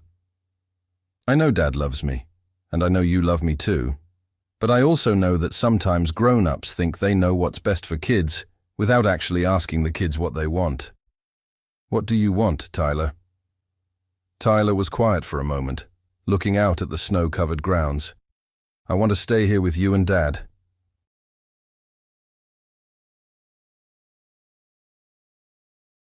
"I want to keep doing my research projects and learning about things that interest me. I want to build more snow dragons and have pancake experiments and read books with you at night." He paused. "I don't want to go to a school where I have to live away from home and pretend to be someone I'm not." Riley felt tears spilling down her cheeks. "Tyler. Riley, are you going to leave?" The question was asked so quietly that Riley almost didn't hear it. But the fear in Tyler's voice was unmistakable. "I don't know, sweetheart. Things are complicated right now." Tyler leaned against her side, and Riley wrapped her arms around him, breathing in the scent of his hair and trying to memorize the feeling of his trust and affection.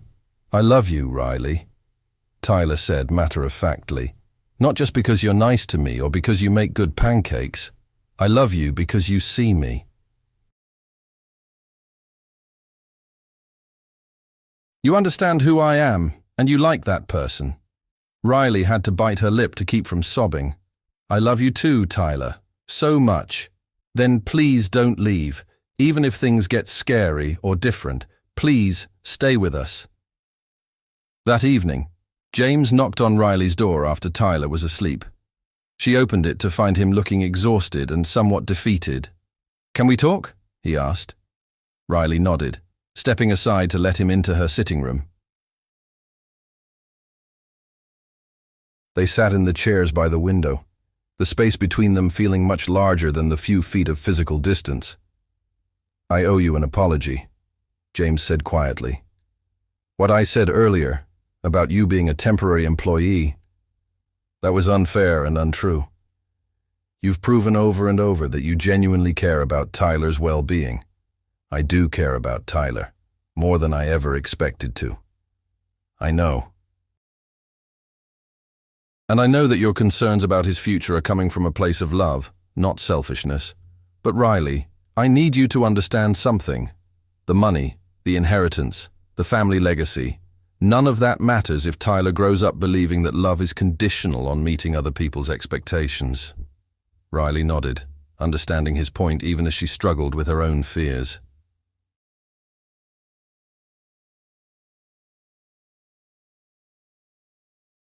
What are you going to do?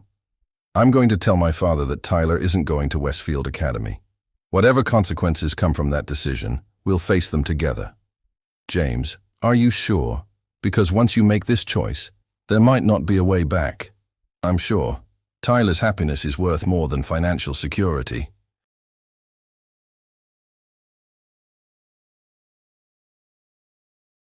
And if we end up having less money, but more freedom to be ourselves, then maybe that's a fair trade. Riley felt a surge of admiration for James's decision, but also a deep sadness as she realized what this meant for her own future with them. James, if you lose your position at the company and have to leave the estate, there won't be a place for me in your lives anymore. Will there? James looked stricken. Riley, of course there will be. We'll figure something out. Maybe it will take some time to get back on our feet financially. But you'll have enough challenges adjusting to a new life without trying to support an extra person who isn't actually family.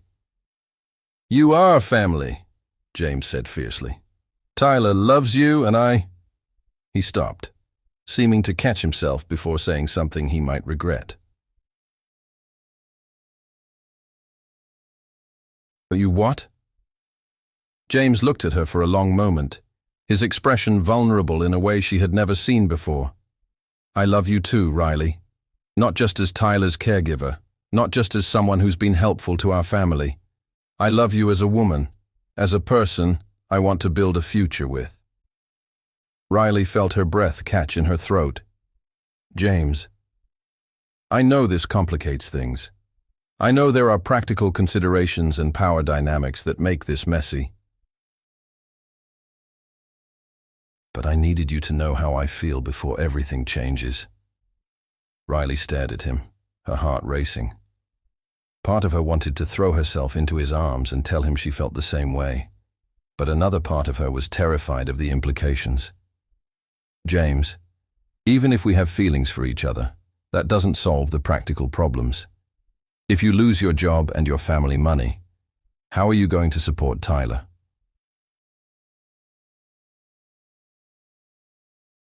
How are you going to give him the opportunities he deserves? We'll figure it out. I have skills and experience. I can find work, maybe start my own business. It might not be easy, but people build good lives without inherited wealth all the time. But what if you can't? What if Tyler ends up resenting you for the opportunities you cost him?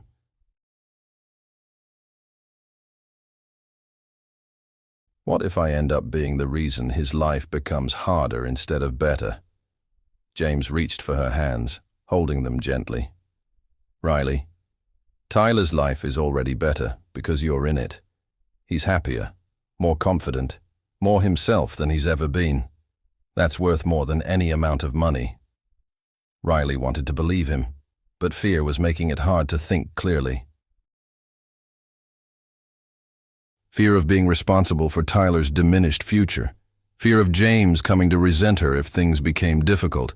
Fear of losing everything if she let herself hope for too much. I need time to think, she said finally. James nodded, though she could see the disappointment in his eyes. Of course. This is a lot to process. After he left, Riley lay awake most of the night, torn between her love for Tyler and James and her fear of the consequences of staying. By morning, she had made a decision that felt both necessary and heartbreaking. She found James in his study early the next morning, before Tyler woke up. I've decided to leave, she said without preamble. James looked up from his computer, his face immediately stricken. Riley, no. We can work this out. James, you need to focus on Tyler's future without worrying about me. And Tyler needs to understand that some changes are necessary for his long-term well-being. You're doing exactly what my father hoped you would do. You're leaving when things get complicated. I'm leaving because I care about Tyler's future more than my own comfort.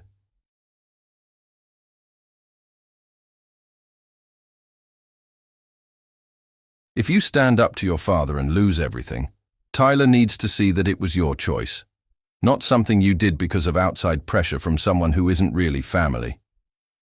James stood up, coming around the desk toward her. Riley, you are family. Tyler loves you. I love you. Please don't do this. Riley felt tears threatening again, but she forced herself to stay strong. If you love Tyler, you'll understand why I have to go. And maybe you should reconsider the boarding school option. Tyler is resilient. He'll adapt. I can't believe you're saying this. After everything we've shared, everything we've built together. What we've built together was beautiful, but it was also temporary.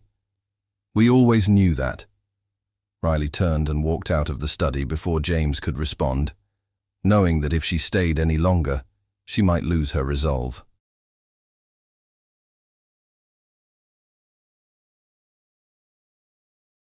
She spent the morning packing her belongings while Tyler was at his tutoring session, leaving behind the clothes James had bought her and taking only the few possessions she had brought to the estate.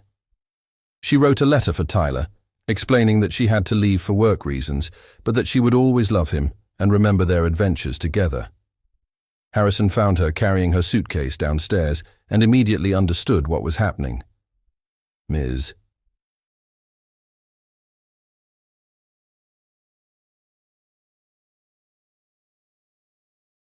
Chen, if I may, Master Tyler is going to be devastated. I know, Riley said quietly, but sometimes people have to make difficult choices for the people they love. And you believe leaving is the right choice? Riley paused, her suitcase heavy in her hand. I believe staying would make things harder for everyone in the long run. Harrison nodded sadly. I hope you're right, miss. For all our sakes. Riley called a taxi and waited for it at the end of the estate's long driveway, not trusting herself to say goodbye to Tyler in person. As the car pulled away, she looked back at the house that had been her home for months, wondering if she was making the biggest mistake of her life. Tyler discovered she was gone when he came home from his tutoring session, bursting into the kitchen and calling her name.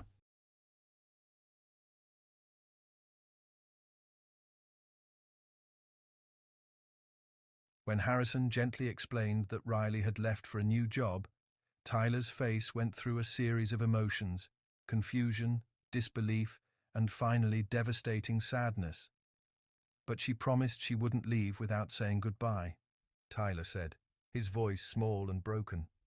James found his son sitting on Riley's bed an hour later, holding the letter she had left, and crying quietly. Dad, why did Riley leave? Did I do something wrong?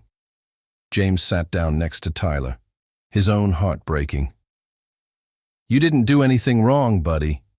Sometimes grown-ups make decisions that don't make sense to kids. But she said she loved me, and I thought we were going to be a family. James pulled Tyler into his arms, wishing he had words that could fix this kind of pain. We are a family, Tyler. You and me. We'll always be a family. But it's not the same without Riley. She made everything better. James couldn't argue with that assessment. Riley had made everything better. And now she was gone, leaving behind a hole in their lives that felt impossible to fill. That evening, James made the phone call he had been dreading. Dad, it's James. I've reconsidered your ultimatum. I'm pleased to hear you've come to your senses, son. Westfield Academy will be excellent for Tyler. I want to visit the school first, and I want to understand exactly what kind of environment Tyler will be in. Of course, I'll arrange a tour for this weekend. You'll see that it's the right choice for the family. After hanging up, James sat in his study, staring out at the snow-covered grounds where he and Riley and Tyler had built their dragon just days before.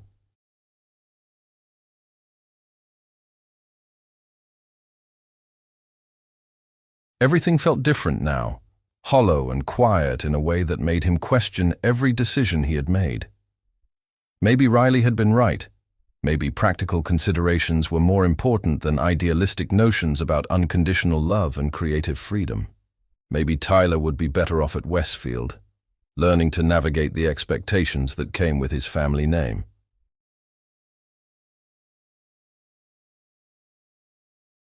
But as James thought about Tyler's bright creativity and boundless imagination, the idea of putting him in an environment designed to suppress those qualities still felt like a betrayal of everything Tyler was.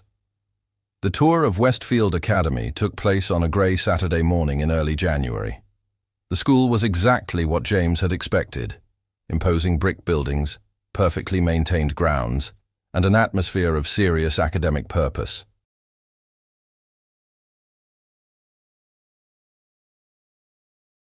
Tyler walked through the hallways quietly, taking in the formal uniforms, the strict schedules posted on bulletin boards, and the general sense that this was a place where children were expected to behave like miniature adults. "As you can see," their tour guide explained, "we focus on developing young men who understand their responsibilities to family and society."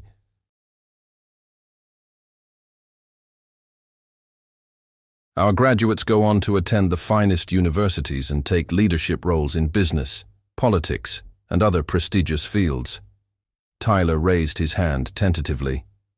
"Do you have art classes, or maybe science labs where kids can do experiments?" "We have an excellent fine arts program and state-of-the-art science facilities," the guide replied. "All students participate in structured activities that support their academic development." "What about free time? Like time to just explore or build things or read whatever books you want?" The guide smiled in a way that didn't reach her eyes.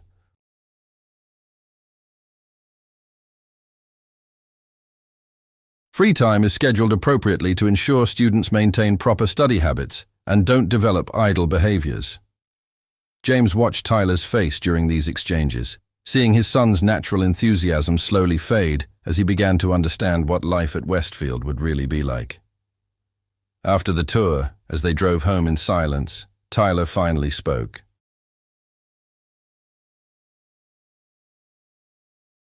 "Dad, do I have to go to that school?"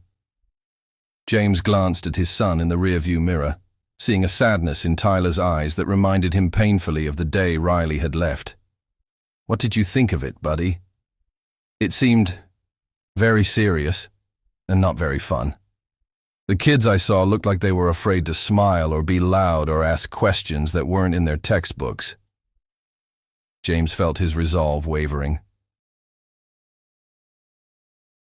"Tyler, sometimes we have to do things that aren't fun because they're important for our future. But Dad, what if doing those things changes who we are? What if I go to that school and come back different?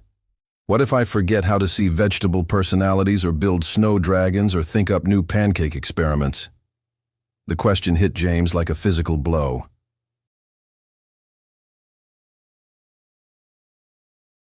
Tyler was articulating exactly what James feared most, that sending him to Westfield would strip away the creativity and joy that made Tyler who he was. "Would you hate me if I said you had to go there?" James asked quietly. Tyler was quiet for a long moment. "I wouldn't hate you, Dad, but I would be really, really sad. And I would miss you and Riley and our house and all my research projects every single day." "Tyler, you know Riley isn't coming back, right?" "I know she's gone, but I keep hoping that maybe she'll change her mind, or that maybe we could find her and convince her to come home." James felt tears building in his eyes. "Tyler, I don't think Riley is coming back." "Then why can't we at least stay together?" "Why do I have to go away to school too?"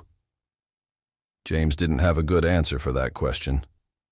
As they pulled into the estate's driveway, He found himself looking at the house and grounds through Tyler's eyes, seeing all the places where they had built forts and conducted experiments and created memories together.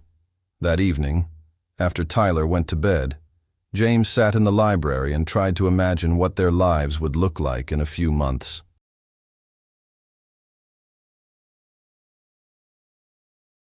Tyler away at school, coming home only for holidays and breaks, the house quiet and empty, filled with reminders of the family they almost had. He thought about Riley, wondering where she was and whether she ever thought about them. He thought about Tyler's question about forgetting how to see vegetable personalities. He thought about his father's ultimatum and the weight of family expectations.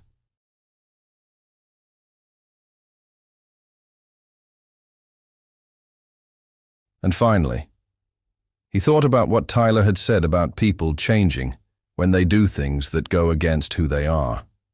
James realized that if he sent Tyler to Westfield to preserve their financial security, he would be doing exactly what he feared the school would do to Tyler. He would be changing who he was to meet other people's expectations. He would be teaching Tyler that love and acceptance were conditional on conforming to predetermined standards.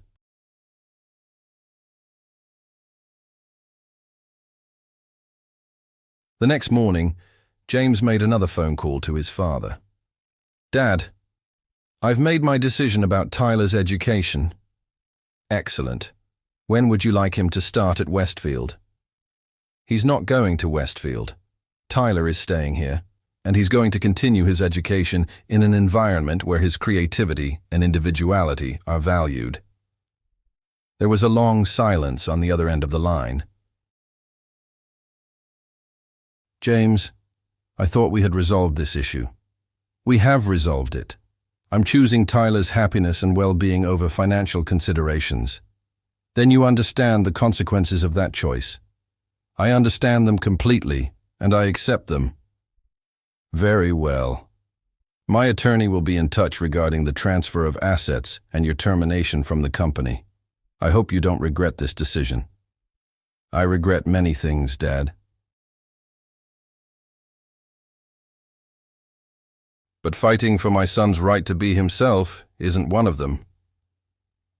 After ending the call, James went to find Tyler, who was in the kitchen attempting to make breakfast for himself with limited success. "Tyler, we need to talk about some important things." Tyler looked up from the pancake batter he was trying to mix, his expression wary. "You're not going to Westfield Academy," James said.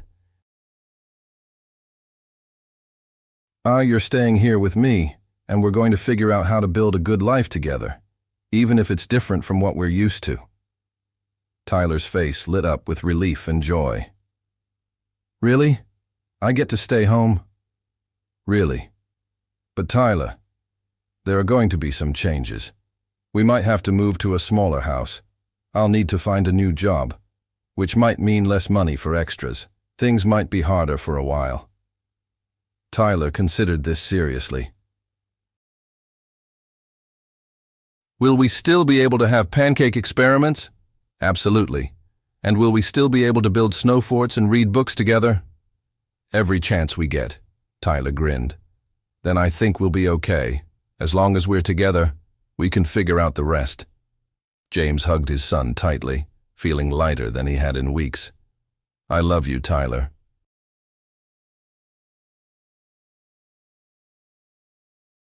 "And I'm proud of you for being brave enough to tell me what you really wanted." "I love you too, Dad, and maybe someday Riley will come back. Maybe when she finds out we chose to stay together, she'll want to be part of our family again." James didn't want to give Tyler false hope, but he couldn't bring himself to crush his son's optimism entirely. "Maybe, buddy. We'll see what the future brings." Meanwhile, across town, Riley was discovering that leaving the Blackwood estate hadn't solved any of her problems. She had found a small apartment and was working several part-time catering jobs to pay rent. But she thought about Tyler and James constantly. Every pancake she made reminded her of Tyler's enthusiasm for breakfast experiments. Every family she catered for made her think about the domestic happiness she had found and lost. She had done what she thought was right, but she felt more miserable than she had ever been in her life. 3 weeks after leaving the estate, Riley ran into Thomas at a grocery store. He took one look at her tired face and sad eyes, and immediately became concerned. "Riley, you look terrible."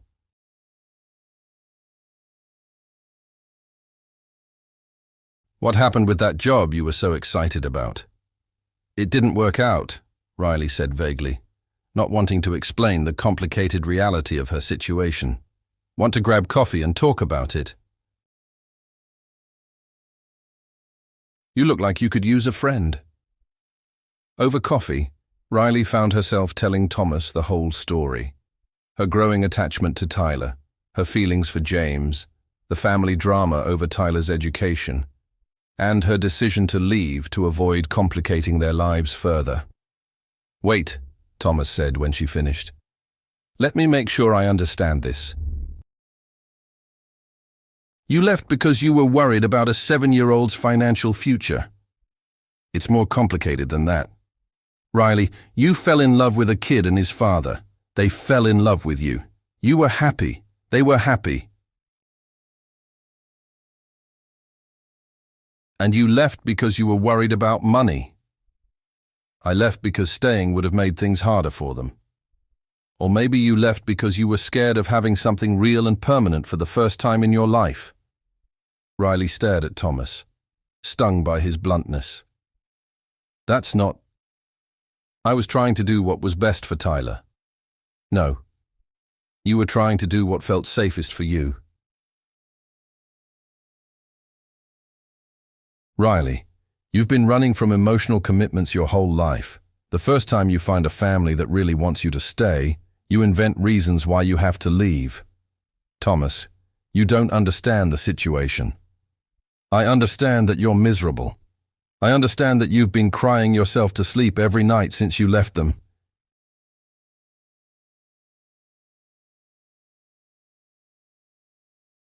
And I understand that you're making the same mistake you always make. You're protecting yourself from potential hurt by guaranteeing actual hurt." Riley felt tears threatening. What if I went back and things didn't work out? What if James came to resent me when things got difficult? What if Tyler's life ended up being harder because of choices I influenced? What if they didn't?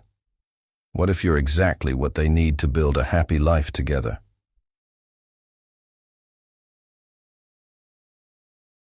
What if Tyler grows up knowing that the people who love him choose to stay even when things get complicated? That night, Riley lay in her small apartment, thinking about Thomas's words. She had been so focused on protecting Tyler and James from potential future problems that she hadn't considered the immediate problem she was causing by leaving. Tyler was probably confused and hurt, wondering why someone who claimed to love him had disappeared without explanation.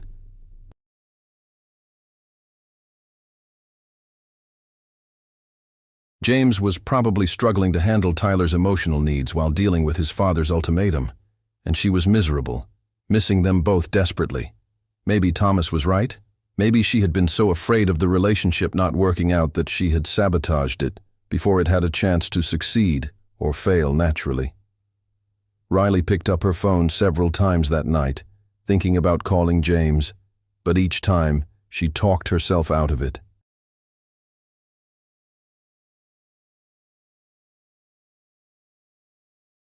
What if he was angry with her for leaving? What if he had decided she was right about the boarding school? What if Tyler no longer wanted to see her? It took her 3 more days to work up the courage to drive past the estate, just to see if James and Tyler were still there. Her heart jumped when she saw them in the front yard, building what looked like an elaborate snow sculpture.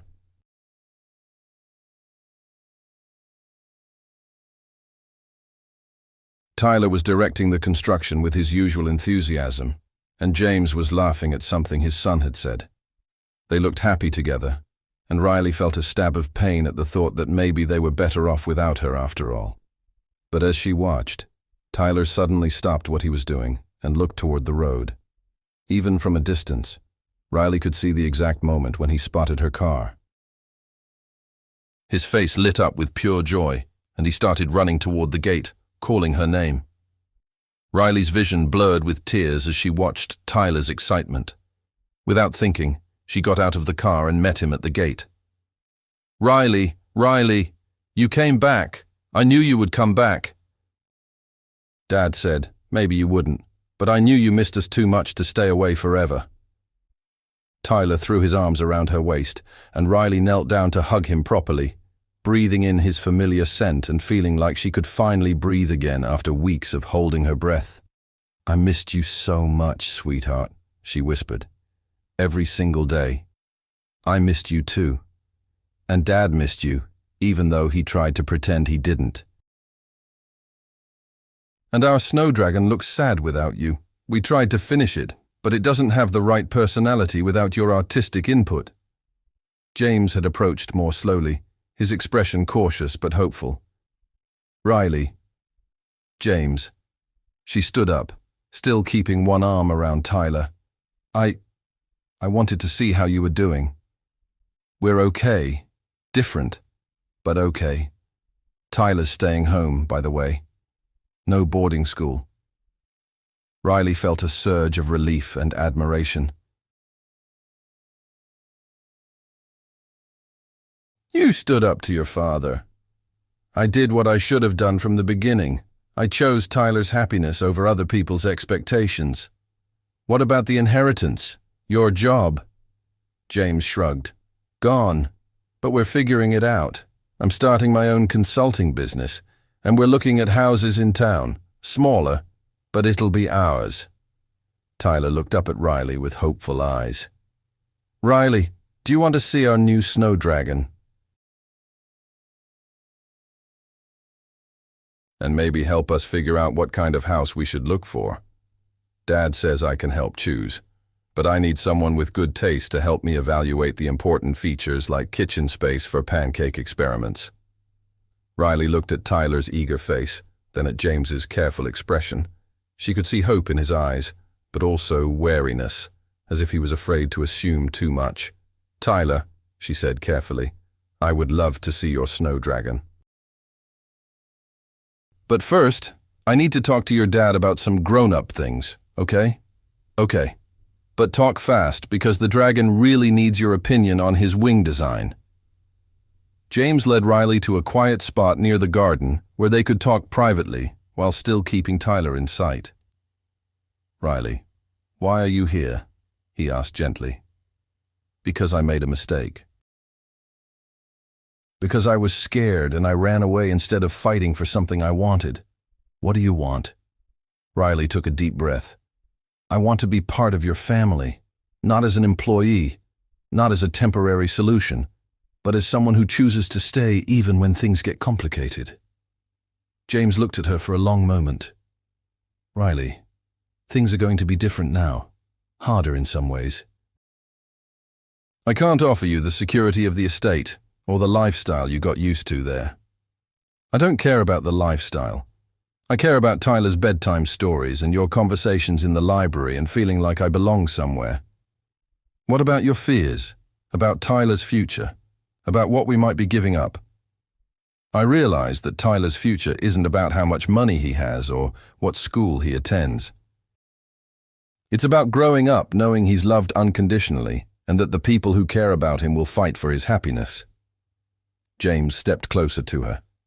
"And what about us? The complications you were worried about?" "I think maybe complications are worth it if they come with love."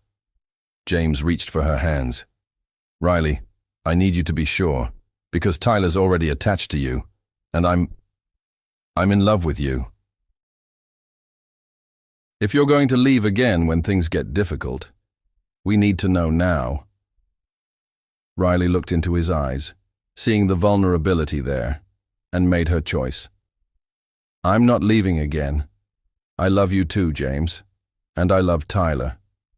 If you'll have me, I want to build a life with both of you." James kissed her then, soft and sweet, and full of relief. When they broke apart, Tyler was standing nearby, grinning widely. Does this mean Riley is staying? Like, permanently staying? What do you think? James asked his son. Should we ask Riley to stay permanently? Tyler looked at Riley with serious eyes. Riley, do you promise not to leave again, even if things get scary or different? I promise, Tyler. We're a family now, and families stick together. Tyler whooped with joy and threw himself into both their arms. This is the best day ever. Can we go finish our snow dragon now?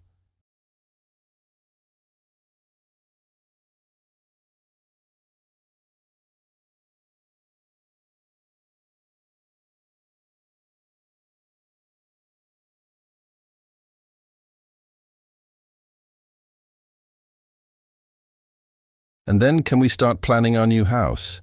And can we have pancakes for dinner to celebrate? Riley laughed, feeling lighter and happier than she had in months. We can do all of those things, but first, I have something important to tell both of you. She knelt down to Tyler's level, with James crouching beside her. Tyler, I want you to know that I'm sorry I left. I was scared, and I made a mistake. But I learned something important. Running away from people you love doesn't protect anyone. It just makes everyone sad. Tyler nodded seriously. I forgive you, Riley. But next time you get scared, can you just tell us instead of leaving? Because we're pretty good at solving problems together. I promise. No more running away. James wrapped his arms around both of them.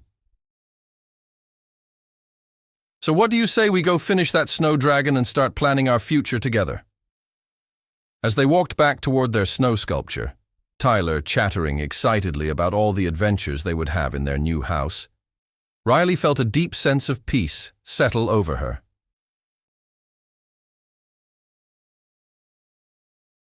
This was what she had been searching for without even knowing it. A place where she belonged. People who loved her, not despite her flaws, but because of who she was, and the chance to build something real and lasting. 6 months later, Riley stood in the kitchen of their new house, a charming Victorian in town with a big backyard perfect for Tyler's various research projects, making pancakes for breakfast.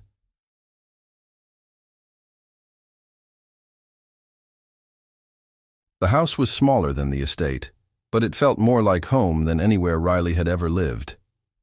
James had successfully launched his environmental consulting business, and while money was tighter than it had been before, they were happy. Tyler was thriving in his new school, where his creativity was appreciated rather than suppressed, and he had made friends who shared his love of elaborate, imaginative games. "Riley," Tyler called from the backyard.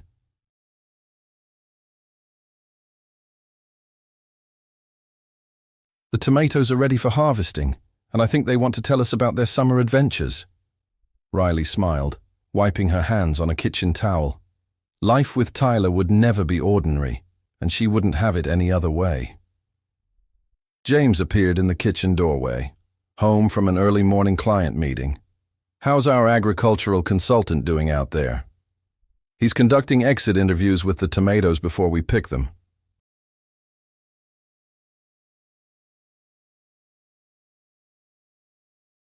"Apparently they have important information about optimal growing conditions that they want to share." James laughed, pulling Riley into his arms. "I love our weird, wonderful life. Even though it's nothing like what you grew up expecting.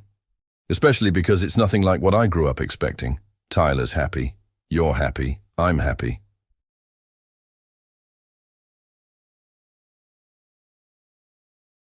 "What more could we need?" Tyler burst through the back door, carrying a basket of tomatoes and wearing a dirt-streaked grin. "I've got the tomato intelligence reports. They say this was an excellent growing season, and they're recommending expanded operations next year.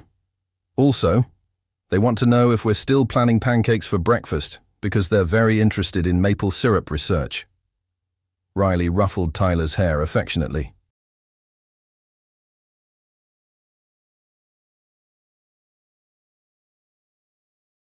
"Tell the tomatoes that pancake research is definitely on today's agenda. But first, Someone needs to wash their hands. As Tyler headed to the sink, chattering about his vegetables, various personality traits, and research findings, James caught Riley's hand. "Riley, have I mentioned lately that I love you? Only every day. But I don't mind hearing it again. I love you, and I love the life we've built together."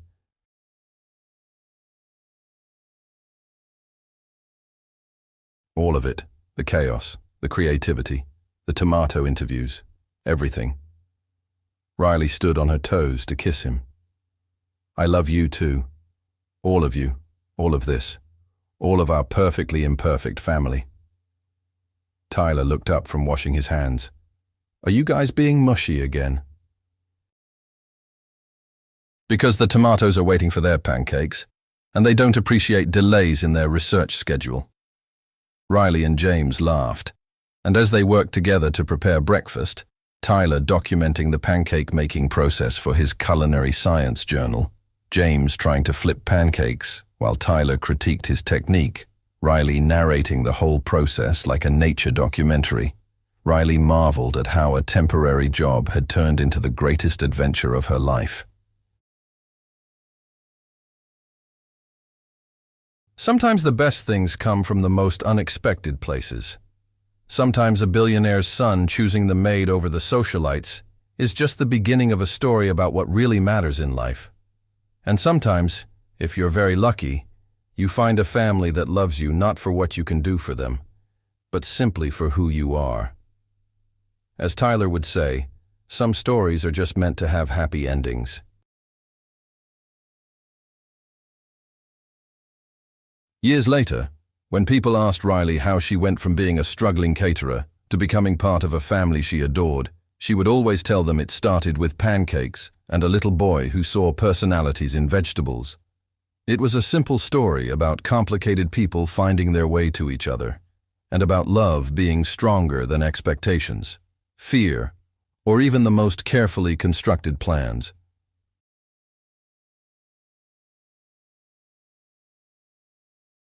But most importantly, it was a story about choosing to stay when staying gets difficult, about fighting for happiness even when it comes with sacrifices, and about the magic that happens when you finally find the place where you belong.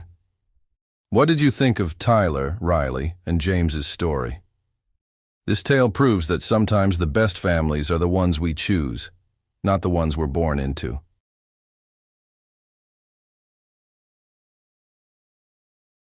Don't forget to subscribe to our channel for more heartwarming stories about love, family, and the courage to follow your heart. Rate this story from 0 to 10 in the comments below. We can't wait to hear what you thought of this journey from pancakes to forever family. If you loved this story, check out our other tales of unexpected romance and family bonds by clicking on the videos suggested on your screen.